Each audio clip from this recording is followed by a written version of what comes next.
हाँ जी, सत श्री अकाल बाई सारिਆਂ ਨੂੰ। ਬੱਚੇ ਸਕਸੈਸ ਟਰੀ ਪੰਜਾਬ ਦੇ YouTube ਚੈਨਲ ਤੇ ਸਵਾਗਤ ਹੈ ਤੁਹਾਡਾ ਸਾਰਿਆਂ ਦਾ। ਆਪਾਂ ਪਿਛਲੇ ਦਿਨਾਂ ਦੇ ਵਿੱਚ ਗੱਲ ਕੀਤੀ ਸੀ ਕਿ ਪੰਜਾਬ ਦੇ ਸਾਡੇ ਅਗਲੇ ਸਮੇਂ ਦੇ ਵਿੱਚ ਕਾਫੀ ਐਗਜ਼ਾਮਸ ਹੋਣੇ ਨੇ ਜਿਹਦੇ ਲਈ ਅਸੀਂ ਆਪਣਾ ਸਿਲੇਬਸ ਇੱਕ ਵਾਰ ਤਿਆਰ ਕਰ ਚੁੱਕੇ ਹਾਂ ਜਾਂ ਸਿਲੇਬਸ ਹਲੇ ਕਰ ਰਹੇ ਹਾਂਗੇ, ਆਲਮੋਸਟ ਕਵਰ ਹੋਣ ਵਾਲਾ ਹੈ। ਤਾਂ ਐਗਜ਼ਾਮਸ ਕਲੀਅਰ ਕਰਨ ਦੇ ਲਈ ਇੱਕ ਤਾਂ ਪੜ੍ਹੇ ਹੋਏ ਸਿਲੇਬਸ ਨੂੰ ਰਿਵਾਈਜ਼ ਕਰ ਸਕੀਏ ਤੇ ਦੂਜਾ ਕਿ ਜਿਹੜਾ ਆਪਣਾ ਹੁਣੇ ਪਿੱਛੇ ਜੇ ਤਜਰਬਾ ਹੋਇਆ ਨੈਬ ਦੇ ਐਗਜ਼ਾਮ ਦਾ ਕਿ ਸਾਡੇ ਪੇਪਰ ਦੇ ਵਿੱਚ ਲੈਵਲ ਚੱਕਿਆ ਗਿਆ ਮੈਥ ਦਾ, ਰੀਜ਼ਨਿੰਗ ਦਾ, ਬਾਕੀ ਸਬਜੈਕਟਸ ਦਾ, ਤਾਂ ਨਵੇਂ ਕਿਸਮ ਦੇ ਸਵਾਲ ਦੇਖੇ, ਕੁਝ ਟਫ, ਕੁਝ ਲੈਂਥੀ ਕੁਐਸਚਨਸ ਦੇਖੇ।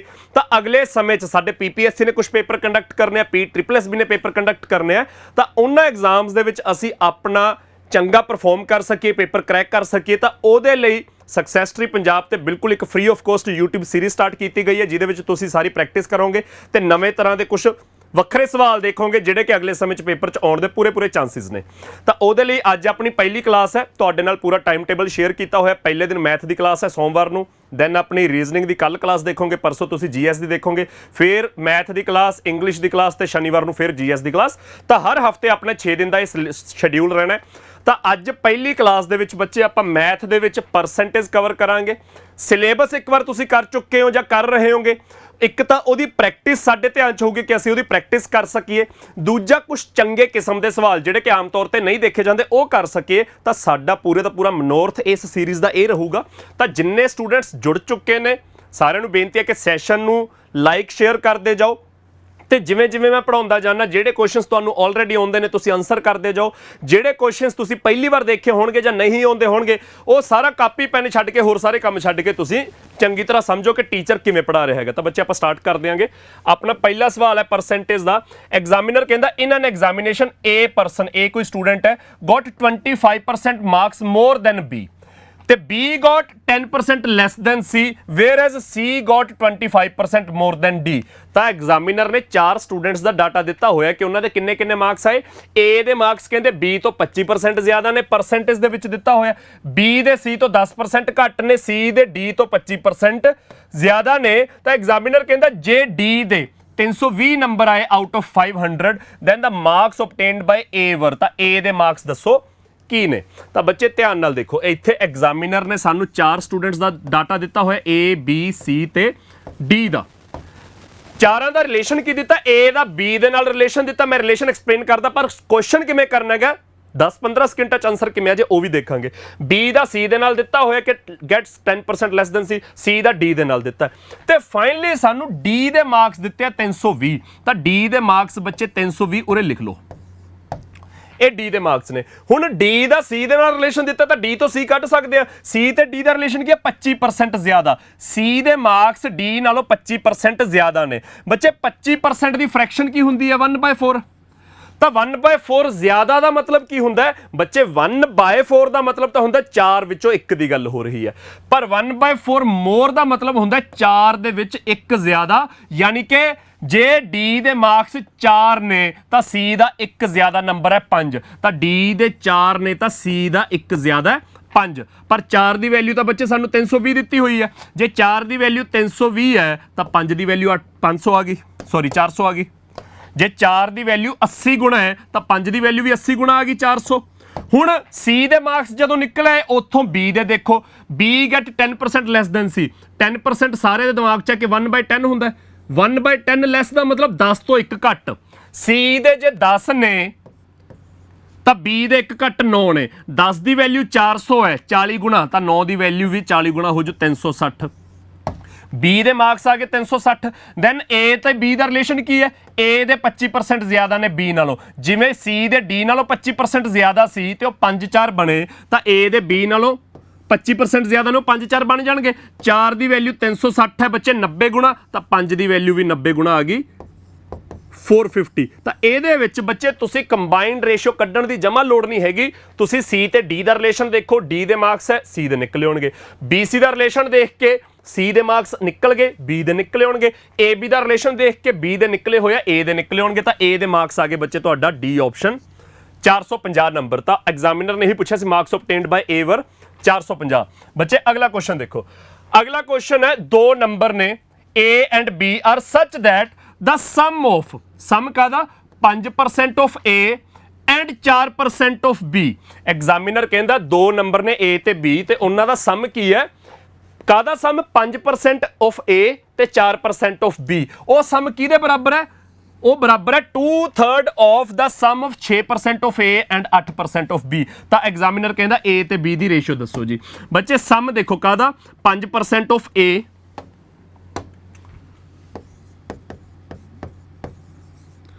ਤੇ ਕਿਹਦੇ ਨਾਲ ਸਮ ਦਿੱਤਾ ਹੋਇਆ? 4% ਆਫ B ਦੇ ਨਾਲ। ਤਾਂ ਬੱਚੇ A ਦਾ 5% ਤੇ B ਦਾ 4%, ਸਮ ਮਤਲਬ ਐਡ ਕਰਕੇ। ਇਹ ਸਮ ਕਿਹਦੇ ਬਰਾਬਰ ਹੈ? ਇਹ ਬਰਾਬਰ ਹੈ A ਦਾ 6% ਤੇ B ਦਾ 8%। ਇਹਦਾ ਸਮ ਮਤਲਬ ਐਡ, ਪਰ ਉਹਦੇ 2/3 ਦੇ ਬਰਾਬਰ ਹੈ। ਤਾਂ ਕਿਹਦੇ 2/3 ਦੇ ਬਰਾਬਰ ਹੈ? 2/3 ਆਫ 6% ਆਫ A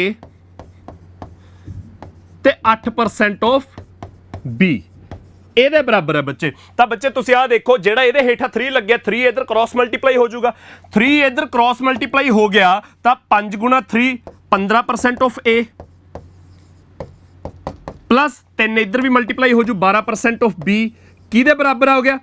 ਆਹ 3 ਤਾਂ ਐਡਜਸਟ ਹੋ ਗਿਆ, ਇਧਰ ਕ੍ਰਾਸ ਮਲਟੀਪਲਾਈ 2 ਬ੍ਰੈਕਟ ਖੁੱਲ ਜੂਗੀ, 2 ਨਾਲ ਗੁਣਾ ਹੋ ਜਾਊਗਾ 12% of A plus 16% of B। ਤਾਂ ਬੱਚੇ ਇਕੁਅਲ ਟੂ ਦੇ ਦੋਨੇ ਪਾਸੇ ਕੁਛ ਪਰਸੈਂਟ ਆਫ A ਪਲੱਸ ਕੁਛ ਪਰਸੈਂਟ ਆਫ B, ਉਧਰ ਵੀ ਕੁਛ ਪਰਸੈਂਟ ਆਫ A ਪਲੱਸ ਕੁਛ ਪਰਸੈਂਟ ਆਫ B। ਜੇ ਆਪਾਂ A ਤੇ B ਦੀ ਰੇਸ਼ੋ ਕੱਢਣੀ ਹੈ ਤਾਂ A ਵਾਲੀਆਂ ਟਰਮਸ ਇੱਕ ਪਾਸੇ, B ਵਾਲੀਆਂ ਟਰਮਸ ਇੱਕ ਪਾਸੇ। ਤਾਂ A ਵਾਲੀਆਂ ਟਰਮਸ ਇਧਰ 15% ਹੈ, ਉਧਰੋਂ 12% ਆ ਗਿਆ, ਮਾਈਨਸ ਹੋ ਕੇ 3% ਰਹਿ ਗਿਆ ਆਫ A। ਆ B ਉਧਰ ਜਾ ਕੇ ਮਾਈਨਸ ਹੋ ਜੂ, 16 ਚੋਂ 12 ਮਾਈਨਸ ਹੋ ਗਿਆ ਤਾਂ 4% ਆਫ B। ਤਾਂ ਬੱਚੇ ਆਪਾਂ ਰੇਸ਼ੋ ਕੱਢਣੀ ਹੈ A ਤੇ B ਦੀ। A ਤੇ B ਦੀ ਰੇਸ਼ੋ ਕੱਢਣ ਲਈ ਪਰਸੈਂਟ ਕੈਂਸਲ ਹੋ ਗਿਆ, 3A is equal to 4B ਆ ਗਿਆ। ਜੇ 3A is equal to 4B ਆ ਗਿਆ ਤਾਂ A ਤੇ B ਦੀ ਰੇਸ਼ੋ ਕੀ ਹੋ ਜੂ? ਕੋਫੀਸ਼ੀਐਂਟਸ ਕ੍ਰਾਸ ਮਲਟੀਪਲਾਈ ਹੋ ਜਾਣਗੇ 4:3। ਤਾਂ ਫਸਟ ਆਪਸ਼ਨ ਆ ਜਾਊਗਾ ਬੱਚੇ ਇਸ ਕੁਐਸਚਨ ਦਾ 4:3। ਤਾਂ ਜਿੰਨੇ ਬੱਚਿਆਂ ਦਾ ਜਿਵੇਂ ਜਿਵੇਂ ਆਨਸਰ ਸੋਲਵ ਹੁੰਦਾ ਜਾਊਗਾ, ਮੇਰੇ ਤੋਂ ਪਹਿਲਾਂ ਮੈਂ ਤਾਂ ਪੂਰਾ ਐਕਸਪਲੇਨ ਵੀ ਕਰਨਾ ਹੋ ਕੁਝ ਕੁਐਸਚਨਸ ਨੂੰ, ਜਿਵੇਂ ਬੱਚਿਆਂ ਦਾ ਆਨਸਰ ਨਿਕਲਦਾ ਜਾਊਗਾ ਤੁਸੀਂ ਆਪਦਾ ਆਨਸਰ ਕਮੈਂਟ ਕਰਦੇ ਜਾਇਓ। ਵਿੱਚ ਕੁਝ ਸਾਡੇ ਕੁਐਸਚਨਸ ਆ ਜਾਣਗੇ ਜਿਹੜੇ ਟਿਪੀਕਲ ਕੁਐਸਚਨਸ ਹੋਣਗੇ, ਔਖੇ ਹੋਣਗੇ, ਕਦੇ ਦੇਖੇ ਨਹੀਂ ਹੋਣੇ ਜਾਂ ਦੇਖੇ ਹੋਣਗੇ, ਛੋਟਾ ਤਰੀਕਾ ਨਹੀਂ ਪਤਾ ਹੋਣਾ ਕਿ ਸ਼ਾਰਟਕਟ ਕੋਈ ਇਹੋ ਜਿਹਾ ਜਿਹਦੇ ਨਾਲ ਸੋਲਵ ਕਰ ਸਕੇ। ਉਦੋਂ ਤੁਸੀਂ ਖੜ ਕੇ ਦੇਖ ਲਿਆ ਕਰੋ ਕਿ ਸੋਲੂਸ਼ਨ ਕਿਵੇਂ ਕਰ ਸਕਦੇ ਆ ਕਿ ਪੇਪਰ ਦੇ ਵਿੱਚ ਸਹੀ ਆਨਸਰ ਵੀ ਆਵੇ, ਸਮਾਂ ਵੀ ਬਚਦਾ ਜਾਵੇ। ਇਸ ਤੋਂ ਬਾਅਦ ਅਗਲੇ ਕੁਐਸਚਨਸ ਤੇ ਆ ਜਾਓ ਬੱਚੇ।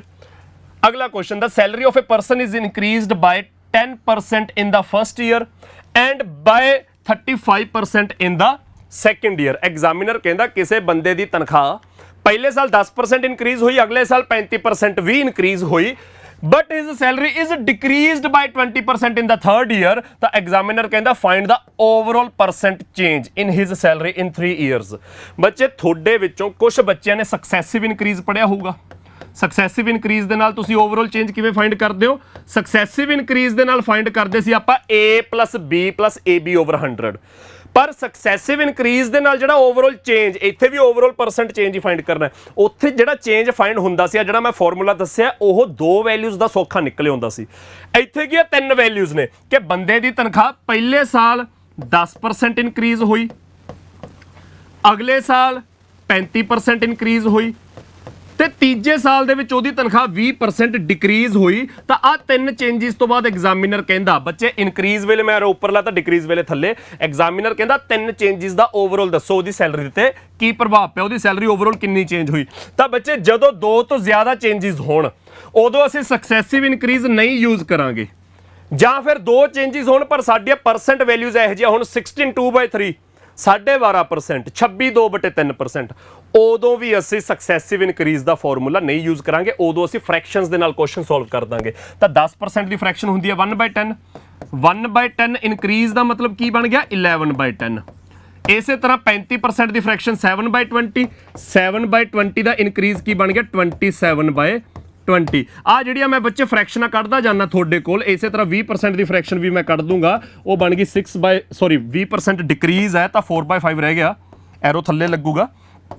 ਇਹ ਜਿਹੜੀਆਂ ਫ੍ਰੈਕਸ਼ਨਸ ਮੈਂ ਬਣਾਉਂਦਾ ਜਾਣਾ ਬੱਚੇ, ਇਹਨਾਂ ਦੇ ਵਿੱਚ ਹਮੇਸ਼ਾ ਧਿਆਨ 'ਚ ਰੱਖਣਾ ਹੁੰਦਾ ਹੈ ਕਿ ਹੇਠਾਂ ਇਨੀਸ਼ੀਅਲ ਵੈਲਿਊ ਹੁੰਦੀ ਆ, ਉੱਪਰ ਨਿਊ ਵੈਲਿਊ ਹੁੰਦੀ ਹੈ। ਹਮੇਸ਼ਾ ਇਹ ਧਿਆਨ 'ਚ ਰੱਖਣਾ। ਕੋਈ ਚੀਜ਼ ਇਨੀਸ਼ੀਅਲੀ 10 ਤੋਂ 11 ਹੋ ਗਈ, 10% ਇਨਕਰੀਜ਼ ਦਾ ਮਤਲਬ ਇਨੀਸ਼ੀਅਲੀ ਕੋਈ ਚੀਜ਼ 10 ਸੀ ਤਾਂ 11 ਹੋ ਗਈ। ਤਾਂ ਬੱਚੇ ਤਿੰਨਾਂ ਚੇਂਜਸ ਦਾ ਮਤਲਬ ਕੀ ਹੈ, ਤਿੰਨਾਂ ਫ੍ਰੈਕਸ਼ਨਸ ਨੂੰ ਮਲਟੀਪਲਾਈ ਕਰ ਦਿਓ। 11/10 27/20 ਇੰਟੂ 4/5 और 20% डिक्रीज है तो 4/5 तो ओवरऑल की बन गया बच्चे। वैसे तो कट सकते हैं 4 ते भी कट्टिया जाऊगा 5 आ जाऊगा थल्ले, पर कट्टण की लोड़ नहीं हैगी। कैलकुलेशन सौखी करने के लिए थल्ले 20 × 5 100, 100 × 10 1000 तो बच्चे थल्ले आ गया 1000, उपर कितना आ गया 27 × 4 108, 108 × 11 1188 तो 1000 तो 1188 का मतलब इनीशियल वैल्यू तो 1000 सी तो न्यू वैल्यू 1188 होगी, ओदी तनख्वाह 1000 तो 1188 होगी तो कितना इंक्रीज है 188 रुपए का इंक्रीज है।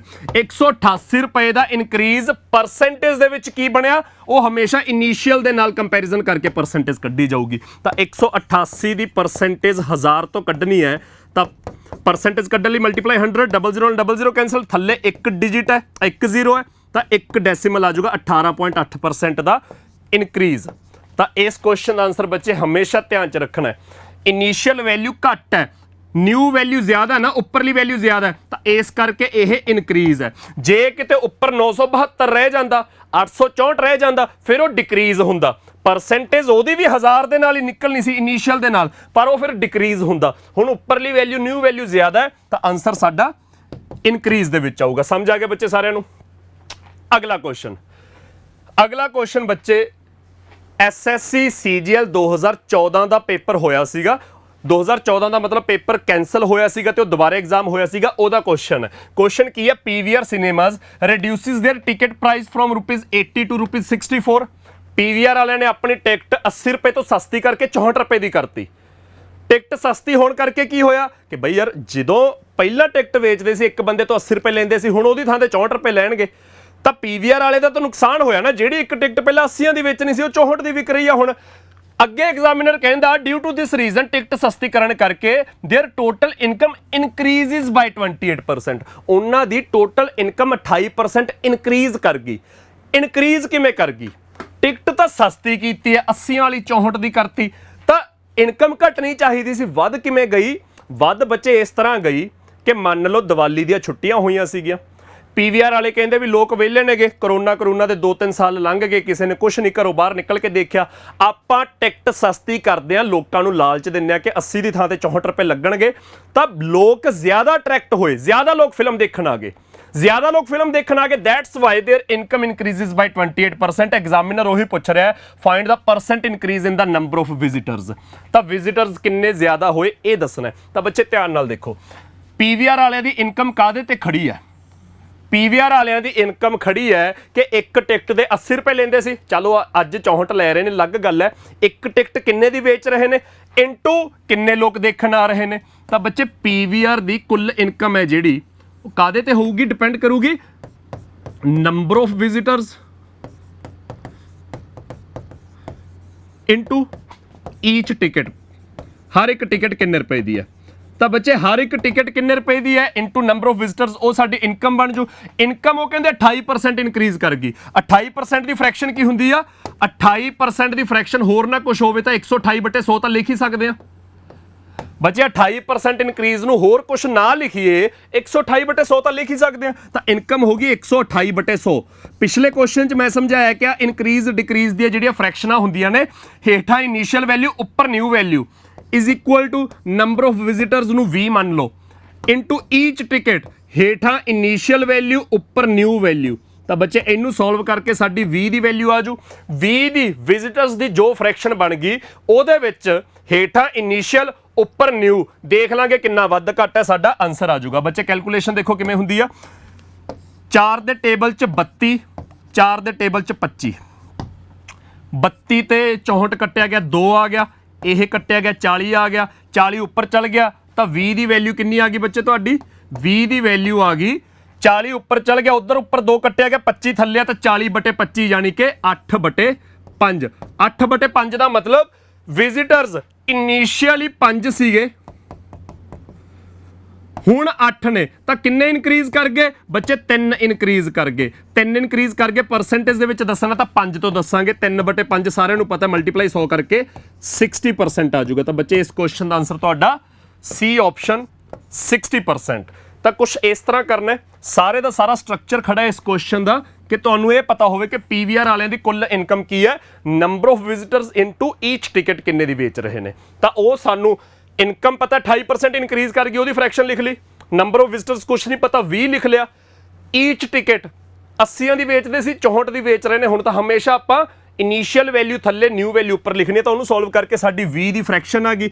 20 ਦੀ ਜਿਹੜੀ ਫ੍ਰੈਕਸ਼ਨ ਆ ਗਈ ਉਹ ਚ ਇਨੀਸ਼ੀਅਲੀ 5 ਲੋਕ ਸੀਗੇ, ਹੁਣ 8 ਲੋਕ ਦੇਖਣ ਜਾਂਦੇ, ਯਾਨੀ ਕਿ 3 ਇਨਕਰੀਜ਼ ਕਰ ਗਿਆ। ਆਪਾਂ ਇਨਕਰੀਜ਼ ਹੀ ਦੱਸਣਾ ਪਰਸੈਂਟੇਜ ਦੇ ਵਿੱਚ, ਤਾਂ 3 ਇਨਕਰੀਜ਼ ਕਰ ਗਏ। ਪਰਸੈਂਟੇਜ ਕੱਢਣ ਲਈ ਇਨੀਸ਼ੀਅਲ ਦੇ ਨਾਲ ਕੰਪੈਰੀਜ਼ਨ ਕਰ ਲਾਂਗੇ। ਸਾਡਾ ਆਨਸਰ ਕੀ ਆ ਜਾਊਗਾ 3/5 60%। ਤਾਂ ਬੱਚੇ ਇਹਦੇ ਨਾਲ ਦਾ ਕੁਐਸਚਨ ਦੇਖੋ। The radius of a cylinder is increased by 33.3%। ਜਿਹੜੇ ਬੱਚੇ ਸੀਨੀਅਰ ਅਸਿਸਟੈਂਟ ਦੇ ਪੇਪਰ ਦੀ, ਸੀਨੀਅਰ ਅਸਿਸਟੈਂਟ ਦੀਆਂ ਪੀਪੀਐਸਸੀ ਨੇ ਹੁਣੇ ਭਰਤੀਆਂ ਕੱਢੀਆਂ ਨੇ, ਪੀਪੀਐਸਸੀ ਦੇ ਪੁਰਾਣੇ ਪੇਪਰ 'ਚ ਪੁੱਛਿਆ ਗਿਆ ਕੁਐਸਚਨ ਹੈ। The radius of a cylinder is increased by 33.3%। Examiner ਕਹਿੰਦਾ ਸਿਲੰਡਰ ਦੀ ਗੱਲ ਹੋ ਰਹੀ ਹੈ, ਸਿਲੰਡਰ ਦਾ ਰੇਡੀਅਸ ਅਸੀਂ ਇਨਕਰੀਜ਼ ਕਰਤਾ 33.3%, then by what percent its height should be increased। Radius increase ਕਰਨ ਤੋਂ ਬਾਅਦ ਐਗਜ਼ਾਮੀਨਰ ਕਹਿੰਦਾ ਉਹਦੀ ਹਾਈਟ ਕਿੰਨੀ ਇਨਕਰੀਜ਼ ਕੀਤੀ ਜਾਵੇ such that its volume becomes double than the original, ਤਾਂ ਕਿ ਉਹਦਾ ਵੋਲਿਊਮ ਹੈ ਜਿਹੜਾ ਪਹਿਲਾਂ ਨਾਲੋਂ ਡਬਲ ਹੋ ਜੇ। ਬੱਚੇ ਸਿਲੰਡਰ ਦਾ ਵੋਲਿਊਮ ਕੀ ਹੁੰਦਾ ਹੈ? ਸਿਲੰਡਰ ਦਾ ਵੋਲਿਊਮ ਹੁੰਦਾ ਪਾਈ ਆਰ ਸਕੁਆਇਰ ਐਚ। ਪਾਈ ਆਰ ਸਕੁਆਇਰ ਐਚ ਦੇ ਵਿੱਚ ਪਾਈ ਤਾਂ ਸਾਰਿਆਂ ਨੂੰ ਪਤਾ ਕਿ ਕਨਸਟੈਂਟ ਹੈ, ਪਾਈ ਤਾਂ ਕਨਸਟੈਂਟ ਹੈ, ਪਾਈ ਦਾ ਤਾਂ ਕੋਈ ਇੰਪੈਕਟ ਨਹੀਂ ਪੈਣਾ। ਰੇਡੀਅਸ ਵੱਧਦਾ ਵਧੇ, ਘਟਦਾ ਘਟੇ, ਹਾਈਟ ਵਧੇ ਘਟੇ, ਵੋਲਿਊਮ ਵਧੇ ਘਟੇ, ਪਾਈ ਨੇ ਤਾਂ ਹਮੇਸ਼ਾ 22/7 ਰਹਿਣਾ। ਸੋ ਪਾਈ ਨੂੰ ਕੱਢੋ ਬਾਹਰ। ਵੋਲਿਊਮ ਸਾਰੇ ਦਾ ਸਾਰਾ ਕਾਹਦੇ ਤੇ ਖੜਾ ਹੈ? ਆਰ ਸਕੁਆਇਰ ਐਚ ਤੇ। ਆਰ ਮਲਟੀਪਲਾਈ ਐਚ ਦੇ ਉੱਤੇ ਖੜਾ ਹੈ। ਤਾਂ ਐਗਜ਼ਾਮੀਨਰ ਕਹਿੰਦਾ ਰੇਡੀਅਸ 33.3% ਇਨਕਰੀਜ਼ ਕਰਤਾ। ਇਹਦੀ ਫ੍ਰੈਕਸ਼ਨ 1/3 ਹੁੰਦੀ ਹੈ। 1/3 ਇਨਕਰੀਜ਼ ਦਾ ਮਤਲਬ 3 ਚ 1 ਇਨਕਰੀਜ਼ ਕਰ ਗਿਆ, 4/3 ਹੋ ਗਿਆ। ਤਾਂ ਰੇਡੀਅਸ 4/3 ਹੋ ਗਿਆ। ਰੇਡੀਅਸ ਦਾ ਸਕੁਆਇਰ ਹੁੰਦਾ ਤਾਂ ਦੂਜਾ ਰੇਡੀਅਸ ਵੀ 4/3 ਹੋ ਗਿਆ। ਹਾਈਟ ਕਿੰਨੀ ਇਨਕਰੀਜ਼ ਕੀਤੀ ਜਾਵੇ ਕਿ ਵੋਲਿਊਮ ਡਬਲ ਹੋ ਜੇ? ਬੱਚੇ ਡਬਲ ਨੂੰ ਆਪਾਂ ਕੀ ਲਿਖ ਲਾਂਗੇ? ਡਬਲ ਨੂੰ ਆਪਾਂ ਲਿਖ ਲਾਂਗੇ 2/1। ਹੇਠਾਂ ਇਨੀਸ਼ੀਅਲ ਉੱਪਰ ਨਿਊ, ਤਾਂ 2/1 ਕਿਹਦੇ ਬਰਾਬਰ? ਰੇਡੀਅਸ 4/3, ਦੂਜਾ ਰੇਡੀਅਸ ਵੀ 4/3 ਇਨਟੂ ਹਾਈਟ ਨੂੰ h ਲਿਖ ਲਓ। ਹਾਈਟ ਨੂੰ h ਲਿਖ ਲਿਆ ਤਾਂ ਬੱਚੇ ਸੋਲਵ ਕਰਕੇ ਕੀ ਆ ਜਾਊਗਾ? ਇਹ 2 ਤੇ 4 ਕੱਟਿਆ 2 ਆ ਗਿਆ, ਇਹ ਬਣ ਗਿਆ 8 ਥੱਲੇ ਚੱਲ ਜੂ, ਇਹ ਬਣ ਗਿਆ 9 ਉੱਪਰ ਚੱਲ ਜੂ। ਤਾਂ ਬੱਚੇ ਹਾਈਟ ਤੁਹਾਡੀ ਕਿੰਨੀ ਆ ਗਈ? 9 ਉੱਪਰ 8 ਥੱਲੇ। ਇਨੀਸ਼ੀਅਲੀ ਹਾਈਟ 8 ਤੋਂ 9 ਹੋ ਗਈ, ਤਾਂ ਕਿੰਨਾ ਇਨਕਰੀਜ਼ ਹੈ ਹਾਈਟ ਦੇ ਵਿੱਚ? ਬੱਚੇ ਹਾਈਟ ਦੇ ਵਿੱਚ 1 ਦਾ ਇਨਕਰੀਜ਼ ਹੈ। ਤੇ ਪਰਸੈਂਟੇਜ ਕੱਢਣ ਲਈ 8 ਨਾਲ ਕੰਪੇਅਰ ਕਰਾਂਗੇ ਤਾਂ 1/8 ਕਿੰਨਾ ਹੁੰਦਾ ਹੈ? 12.5%। ਤਾਂ ਬੱਚੇ ਹਾਈਟ ਕਿੰਨੀ ਇਨਕਰੀਜ਼ ਕਰਨੀ ਚਾਹੀਦੀ ਹੈ ਕਿ ਵੋਲਿਊਮ ਡਬਲ ਹੋ ਜੇ? 12.5%। B option 12.5%। ਕਲੀਅਰ ਹੈ ਬੱਚੇ ਸਾਰਿਆਂ ਨੂੰ? ਇਹ ਪੀਪੀਐਸਸੀ ਦੇ ਪੇਪਰ 'ਚ ਪੁੱਛਿਆ ਗਿਆ ਕੁਐਸਚਨ ਹੈ। ਅਗਲਾ ਕੁਐਸਚਨ ਦੇਖੋ ਜੀ। ਅਗਲਾ ਕੁਐਸਚਨ ਹੈ ਆਪਣਾ, a salesman is allowed 5.5% commission on the sales made by him। ਇੱਕ ਮਿੰਟ,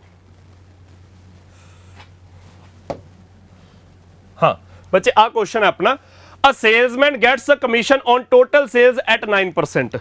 ਕੋਈ ਸੇਲਜ਼ਮੈਨ ਹੈ ਜਿਹੜਾ ਮਤਲਬ ਵੀ ਕੋਈ ਇੰਡਸਟਰੀ ਹੈ, ਕੋਈ ਕੰਪਨੀ ਹੈ, ਉਹ ਕੁਝ ਸਮਾਨ ਪ੍ਰੋਡਿਊਸ ਕਰਦੀ ਹੈ। ਹੁਣ ਸਮਾਨ ਉਹ ਪ੍ਰੋਡਿਊਸ ਤਾਂ ਕਰ ਰਹੀ ਹੈ, ਪਰ ਵੇਚਣ ਵੇਲੇ ਉਹ ਘਰ ਜਾ ਕੇ ਤਾਂ ਵੇਚਦੇ ਨਹੀਂ। ਵੇਚਣ ਦੇ ਲਈ ਉਹਨੇ ਇੱਕ ਸੇਲਜ਼ਮੈਨ ਹਾਇਰ ਕਰ ਲਿਆ ਕਿ ਯਾਰ ਅਸੀਂ ਆਹ ਸਮਾਨ ਵੇਚਦੇ ਹਾਂ, ਲੋਕਾਂ ਨੂੰ ਜਾ ਕੇ ਦੱਸ, ਲੋਕ ਸਾਡੇ ਤੋਂ ਸਮਾਨ ਖਰੀਦਣ। ਤੇਰੇ ਕਹੇ ਤੇ ਜਿੰਨੇ ਲੋਕ ਸਾਡੇ ਤੋਂ ਸਮਾਨ ਖਰੀਦਣਗੇ ਉਹਦੇ ਹਿਸਾਬ ਨਾਲ ਅਸੀਂ ਤੈਨੂੰ ਕਮਿਸ਼ਨ ਦੇ ਦਾਂਗੇ। ਤਾਂ ਇੱਕ ਸੇਲਜ਼ਮੈਨ ਹੈ, ਉਹਦੇ ਨਾਲ ਕੰਪਨੀ ਨੇ 9% ਦਾ ਕਮਿਸ਼ਨ ਬੰਨ ਲਿਆ। ਪਰ 9% ਦਾ ਕਮਿਸ਼ਨ ਕਿਵੇਂ ਬੰਨਿਆ ਕਿ if the sale exceeds ₹10,000 he gets an additional commission of 3% as a bonus. Company ਨੇ ਸੇਲਜ਼ਮੈਨ ਨਾਲ ਕਮਿਸ਼ਨ ਬੰਨ ਲਿਆ ਕਿ ਭਾਈ ਜੇ ਤੂੰ ਸਾਡਾ ਸਮਾਨ ਵਿਕਾਏਗਾ 10,000 ਰੁਪਏ ਤੱਕ, ਫੇਰ ਤਾਂ ਤੈਨੂੰ ਦਵਾਂਗੇ 9% ਕਮਿਸ਼ਨ। ਪਰ ਜੇ ਕਿਤੇ ਤੂੰ ਸਾਡਾ 10,000 ਤੋਂ ਜ਼ਿਆਦਾ ਸਮਾਨ ਵਿਕਾਤਾ, ਜੇ ਸੇਲਸ ਐਕਸੀਡਸ ₹10,000 ਹੈ, ਜੇ ਸੇਲ ਸਾਡੀ 10,000 ਤੋਂ ਜ਼ਿਆਦਾ ਹੋ ਗਈ ਤਾਂ 10,000 ਤੱਕ ਤਾਂ ਤੈਨੂੰ 9% ਦਿੰਦੇ ਸੀ, ਦਿੰਦੇ ਰਹਾਂਗੇ। ਉੱਤੇ ਜਿੰਨੀ ਸੇਲ ਹੋਗੀ, 10,000 ਤੋਂ ਉੱਤੇ ਜਿੰਨੀ ਸੇਲ ਹੋਗੀ, ਉਹਦੇ ਤੇ ਤੈਨੂੰ 3% ਦਾ ਐਕਸਟਰਾ ਕਮਿਸ਼ਨ ਵੀ ਦੇਵਾਂਗੇ, 3% ਦਾ ਬੋਨਸ ਦੇਵਾਂਗੇ। ਯਾਨੀ ਕਿ 10,000 ਤੱਕ 9%, 10,000 ਤੋਂ ਉੱਤੇ 12% ਕਮਿਸ਼ਨ ਦੇਵਾਂਗੇ। ਐਗਜ਼ਾਮੀਨਰ ਕਹਿੰਦਾ if the total sales for the month is ₹18,000 what is the total commission that he gets for the month.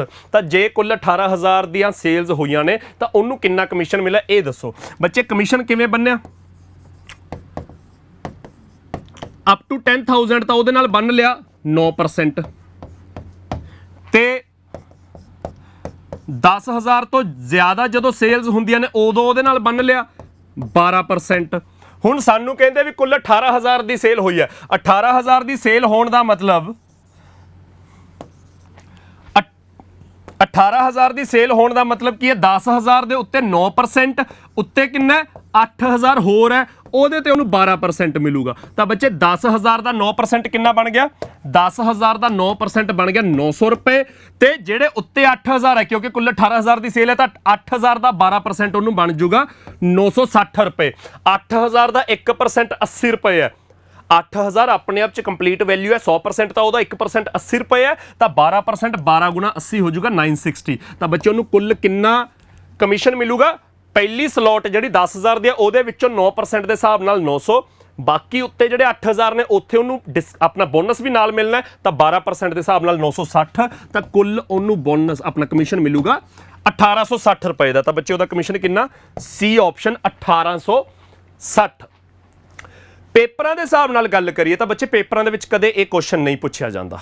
Paper ਦੇ ਵਿੱਚ ਕਦੇ ਇਹ ਸਿੰਪਲ ਕੁਐਸਚਨ ਨਹੀਂ ਪੁੱਛਿਆ ਜਾਂਦਾ ਕਿ ਭਾਈ ਕੰਪਨੀ ਨੇ ਬੰਦੇ ਨਾਲ ਕਰਾਰ ਕਰ ਲਿਆ ਕਿ 10,000 ਤੱਕ ਤਾਂ ਤੈਨੂੰ 9% ਕਮਿਸ਼ਨ ਦੇਵਾਂਗੇ, ਉਸ ਤੋਂ ਉੱਤੇ 3% ਦਾ ਬੋਨਸ ਯਾਨੀ ਕਿ 12% ਦੇਵਾਂਗੇ। ਤਾਂ ਜੇ 18,000 ਦੀ ਸੇਲ ਹੋ ਰਹੀ ਹੈ ਤਾਂ ਬੰਦੇ ਨੂੰ ਕਿੰਨਾ ਕਮਿਸ਼ਨ ਮਿਲਿਆ ਹੋਊਗਾ ਇਹ ਦੱਸੋ। ਪੇਪਰ 'ਚ ਸਿੱਧਾ ਕੁਐਸਚਨ ਨਹੀਂ ਪੁੱਛਿਆ ਜਾਊਗਾ, ਪੇਪਰ 'ਚ ਕੁਐਸਚਨ ਪੁੱਛਿਆ ਜਾਊਗਾ ਘੁਮਾ ਕੇ। ਘੁਮਾ ਕੇ ਕਿਵੇਂ ਪੁੱਛਿਆ ਜਾਊ ਕਿ ਬੰਦੇ ਨਾਲ ਕਰਾਰ ਕਰ ਲਿਆ ਕਿ ਤੈਨੂੰ 9% ਦਾ ਕਮਿਸ਼ਨ ਦੇਵਾਂਗੇ, ਪਰ ਜੇ ਸੇਲ 10,000 ਤੋਂ ਜ਼ਿਆਦਾ ਹੋਗੀ ਤਾਂ 3% ਦਾ ਤੈਨੂੰ ਬੋਨਸ ਵੀ ਦੇਵਾਂਗੇ, ਯਾਨੀ ਕਿ 10,000 ਤੋਂ ਉੱਤੇ 12% ਦੇਵਾਂਗੇ। ਤਾਂ ਐਗਜ਼ਾਮੀਨਰ ਕਹਿੰਦਾ ਕਿ ਜੇ ਸੇਲਜ਼ਮੈਨ ਨੂੰ 1,860 ਰੁਪਏ ਦਾ ਕਮਿਸ਼ਨ ਮਿਲਿਆ ਤਾਂ ਸੇਲਜ਼ ਦੱਸੋ ਕਿੰਨੇ ਰੁਪਏ ਦੀਆਂ ਹੋਈਆਂ? 18,000 ਕੱਢਣਾ। ਤਾਂ ਬੱਚੇ ਪੇਪਰ ਦੇ ਵਿੱਚ ਐਗਜ਼ਾਮੀਨਰ ਘੁਮਾ ਕੇ ਆਹ ਕੁਐਸਚਨ ਵੀ ਪੁੱਛ ਸਕਦਾ ਹੈ ਕਿ ਸਾਨੂੰ ਕਹਿ ਦੇ ਕਿ ਇਸ ਤਰੀਕੇ ਦੇ ਨਾਲ ਉਹਨੂੰ 1,860 ਰੁਪਏ ਦਾ ਕਮਿਸ਼ਨ ਜੁੜਿਆ, ਤਾਂ ਬੋਨਸ ਦੱਸੋ ਉਹਨੂੰ, ਆਪਣਾ ਸੇਲਸ ਦੱਸੋ ਕੁੱਲ ਉਹਨੇ ਕਿੰਨੀਆਂ ਕਰਵਾਈਆਂ ਹੋਣਗੀਆਂ। ਤਾਂ ਬੱਚੇ ਉਹ ਕੁਐਸਚਨ ਦੇਖੋ ਧਿਆਨ ਨਾਲ। A salesman is allowed 5.5% commission on the sales made by him up to ₹10,000। 10,000 ਰੁਪਏ ਤੱਕ ਤਾਂ ਉਹਦੇ ਨਾਲ 5.5% ਦਾ ਕਮਿਸ਼ਨ ਬਣ ਲਿਆ। And additional bonus of 0.5% on all the sales over ₹10,000। 10,000 ਤੋਂ ਜ਼ਿਆਦਾ ਸੇਲ ਹੁੰਦੀ ਹੈ ਤਾਂ 0.5% ਦਾ ਐਡੀਸ਼ਨਲ ਬੋਨਸ ਯਾਨੀ ਕਿ ਕੁੱਲ 6% ਦਾ ਬੋਨਸ। 10,000 ਰੁਪਏ ਤੱਕ ਤਾਂ ਬੱਚੇ 5.5% ਦਾ ਬੋਨਸ। 10,000 ਤੋਂ ਉੱਤੇ ਸੇਲ ਹੁੰਦੀ ਹੈ ਤਾਂ 0.5% ਐਕਸਟਰਾ ਯਾਨੀ ਕਿ ਕੁੱਲ 6%। ਐਗਜ਼ਾਮੀਨਰ ਕਹਿੰਦਾ if his total earnings are ₹1990, salesman ਨੂੰ ਕੁੱਲ 1990 ਰੁਪਏ ਦਾ ਕਮਿਸ਼ਨ ਮਿਲਿਆ, ਤਾਂ ਦੱਸੋ ਉਹਨੇ ਕਿੰਨੀਆਂ ਸੇਲਜ਼ ਕਰਾਈਆਂ? ਬੱਚੇ ਇਹ ਆਪਣਾ ਕੁਐਸਚਨ ਹੈ। ਤਾਂ ਧਿਆਨ ਨਾਲ ਦੇਖੋ ਇਸ ਕੁਐਸਚਨ ਨੂੰ ਕਰਨ ਦਾ ਸਿੱਧਾ ਤਰੀਕਾ। ਸੇਲਜ਼ਮੈਨ ਨੂੰ ਕਿੰਨਾ ਕਮਿਸ਼ਨ ਮਿਲਣਾ ਪਰਸੈਂਟੇਜ ਦੇ ਹਿਸਾਬ ਨਾਲ, ਉਹਦੀਆਂ ਅਰਨਿੰਗਸ ਕਿੰਨੀਆਂ ਨੇ ਆਹ ਦੇਖੋ ਜੀ। ਆਪਾਂ ਇਹਦੇ ਹਿਸਾਬ ਨਾਲ ਨਹੀਂ, ਆਪਾਂ ਕੰਡੀਸ਼ਨ ਉਤਾਰ ਲਈਏ ਪਹਿਲਾਂ। ਕੰਡੀਸ਼ਨ ਆਪਣੀ ਕੀ ਸੀ ਬੱਚੇ ਕਿ 10,000 ਰੁਪਏ ਤੱਕ ਤਾਂ ਧਿਆਨ ਨਾਲ ਦੇਖੋ 10,000 ਰੁਪਏ ਤੱਕ ਤਾਂ ਉਹਨੂੰ ਮਿਲੂਗਾ 5.5% ਦਾ ਕਮਿਸ਼ਨ। ਤੇ ਜੇ 10,000 ਰੁਪਏ ਤੋਂ ਉੱਤੇ ਸੇਲ ਹੋ ਗਈ, ਉਹ ਆਪਾਂ ਨੂੰ ਪਤਾ ਨਹੀਂ ਕਿੰਨੀ ਹੈ, ਫਿਰ ਉਹਨੂੰ ਮਿਲੂਗਾ 6% ਜਿਹੜਾ ਕਿ 0.5% ਦਾ ਐਡੀਸ਼ਨਲ ਬੋਨਸ ਹੈ। ਤਾਂ ਬੱਚੇ ਧਿਆਨ ਨਾਲ ਦੇਖੋ 10,000 ਤੱਕ ਤਾਂ ਸਾਨੂੰ ਪਤਾ ਕਿ ਫਿਕਸ ਹੈ ਪੈਸਾ, ਉਹਦੇ ਤੇ ਉਹਨੂੰ 5.5% ਮਿਲਣਾ ਹੀ ਮਿਲਣਾ। 10,000 ਤੋਂ ਉੱਤੇ ਪਤਾ ਨਹੀਂ ਪੈਸਾ ਕਿੱਥੇ ਤੱਕ ਜਾਊਗਾ, ਜਿਹਦੇ ਤੇ ਉਹ 6% ਲੈ ਜਾਊਗਾ। ਇਹ ਸਾਰੇ ਨੂੰ ਮਿਲਾ ਕੇ ਉਹਨੂੰ ਬੱਚੇ ਕੀ ਮਿਲਿਆ? 1990 ਰੁਪਏ ਦਾ ਕਮਿਸ਼ਨ। ਆਪਾਂ ਦੱਸਣਾ ਕਿ ਸੇਲਸ ਕਿੰਨੀਆਂ ਹੋਈਆਂ। ਬੱਚੇ ਇਸ ਕੁਐਸਚਨ ਦੇ ਵਿੱਚ ਸਭ ਤੋਂ ਸੌਖਾ ਤੁਸੀਂ ਕੀ ਕਰਨਾ ਹੈ, ਆ ਤਾਂ ਸਾਨੂੰ ਪਤਾ ਨਾ ਕਿ ਫਿਕਸ ਹੈ 10,000 ਰੁਪਏ ਜਿਹਦੇ ਤੇ ਉਹ 5.5% ਲੈ ਜੂ। ਆ ਸਾਨੂੰ ਪਤਾ ਨਹੀਂ ਕਿੰਨਾ ਹੈ ਪੈਸਾ, 10,000 ਤੋਂ ਉੱਤੇ ਕਿੰਨਾ ਪੈਸਾ ਜਿੱਥੇ ਉਹਨੂੰ 6% ਮਿਲਣਾ ਹੈ। ਤਾਂ ਬੱਚੇ ਜਿਹੜਾ ਸਾਨੂੰ ਫਿਕਸ ਨਹੀਂ ਪਤਾ ਉਹਦੇ ਤੇ ਜੇ ਸਾਨੂੰ 6% ਕਮਿਸ਼ਨ ਮਿਲ ਰਿਹਾ ਹੈ ਤਾਂ ਤੁਸੀਂ ਇਹਨੂੰ ਵੀ 6% ਬਣਾ ਲਓ। 5.5% ਨੂੰ ਵੀ ਮੰਨ ਲਓ ਕਿ 6% ਬਣਾ ਲਿਆ ਤਾਂ 6% ਬਣਾਉਣ ਦਾ ਮਤਲਬ 0.5% ਜ਼ਿਆਦਾ। ਤਾਂ ਇੱਥੇ ਤਾਂ 6% ਹੀ ਮਿਲਿਆ 1990 ਰੁਪਏ ਦੇ ਵਿੱਚ। ਦੋਨੇ ਪਾਸੇ ਜਿੰਨਾ ਕਮਿਸ਼ਨ ਬਣਿਆ ਉਹ 1990 ਰੁਪਏ ਹੈ। ਉਹਦੇ ਵਿੱਚ ਆ ਜਿਹੜੀ ਦੂਜੀ ਸਲੋਟ ਹੈ, ਇਹਦੇ ਵਿੱਚੋਂ ਤਾਂ 1990 ਦੇ ਵਿੱਚ 6% ਹੀ ਮਿਲਿਆ, ਇਹਦੇ ਵਿੱਚੋਂ 5.5 ਮਿਲਿਆ ਸੀ, ਉਹਨੂੰ ਆਪਾਂ 6% ਬਣਾਤਾ ਤਾਂ 0.5% ਜ਼ਿਆਦਾ ਬਣ ਗਿਆ। 0.5% ਜ਼ਿਆਦਾ ਬਣ ਗਿਆ ਤਾਂ 10,000 ਰੁਪਏ ਦਾ 0.5% ਕਿੰਨਾ ਹੁੰਦਾ? 50 ਰੁਪਏ। 10,000 ਦਾ 1% 100 ਰੁਪਏ ਹੈ ਤਾਂ 0.5% 50 ਰੁਪਏ। ਤਾਂ ਬੱਚੇ ਤੁਸੀਂ ਇਹਨੂੰ 50 ਰੁਪਏ ਉੱਤੇ ਦੇ ਦਿਓ। 50 ਰੁਪਏ ਉੱਤੇ ਦੇ ਦਾਂਗੇ ਤਾਂ ਬੱਚੇ ਇਹਦਾ ਕੁੱਲ ਕਮਿਸ਼ਨ ਬਣ ਜਾਊਗਾ 2,040 ਰੁਪਏ। ਪਹਿਲਾਂ ਜਿਹੜਾ ਅਸਲ 'ਚ ਉਹਨੂੰ ਕਮਿਸ਼ਨ 1990 ਰੁਪਏ ਦਾ ਮਿਲਿਆ ਸੀਗਾ, ਉਹ ਮਿਲਿਆ ਸੀ ਪਹਿਲੀ ਸਲੋਟ ਤੇ 5.5%, ਉੱਤੇ ਜਿੰਨਾ ਪੈਸਾ ਹੈ ਜੋ ਸਾਨੂੰ ਨਹੀਂ ਪਤਾ ਉਹਦੇ ਤੇ 6%, ਤਾਂ ਅਸੀਂ ਸਾਰੇ ਨੂੰ 6% ਬਣਾਤਾ। ਅਸੀਂ ਸਾਰੇ ਨੂੰ ਆ ਬਣਾ ਦੇਣਾ ਜਿਹੜਾ ਦੂਜੀ ਸਲੋਟ ਤੇ ਹੈ, ਤਾਂ ਸਾਰੇ ਨੂੰ 6% ਬਣਾਇਆ। ਇਹ ਆਲਰੇਡੀ 6% ਹੈ, ਇਹਨੂੰ 6 ਬਣਾਉਣ ਲਈ ਅੱਧਾ % ਉੱਤੇ ਕਰਨਾ ਹੈ।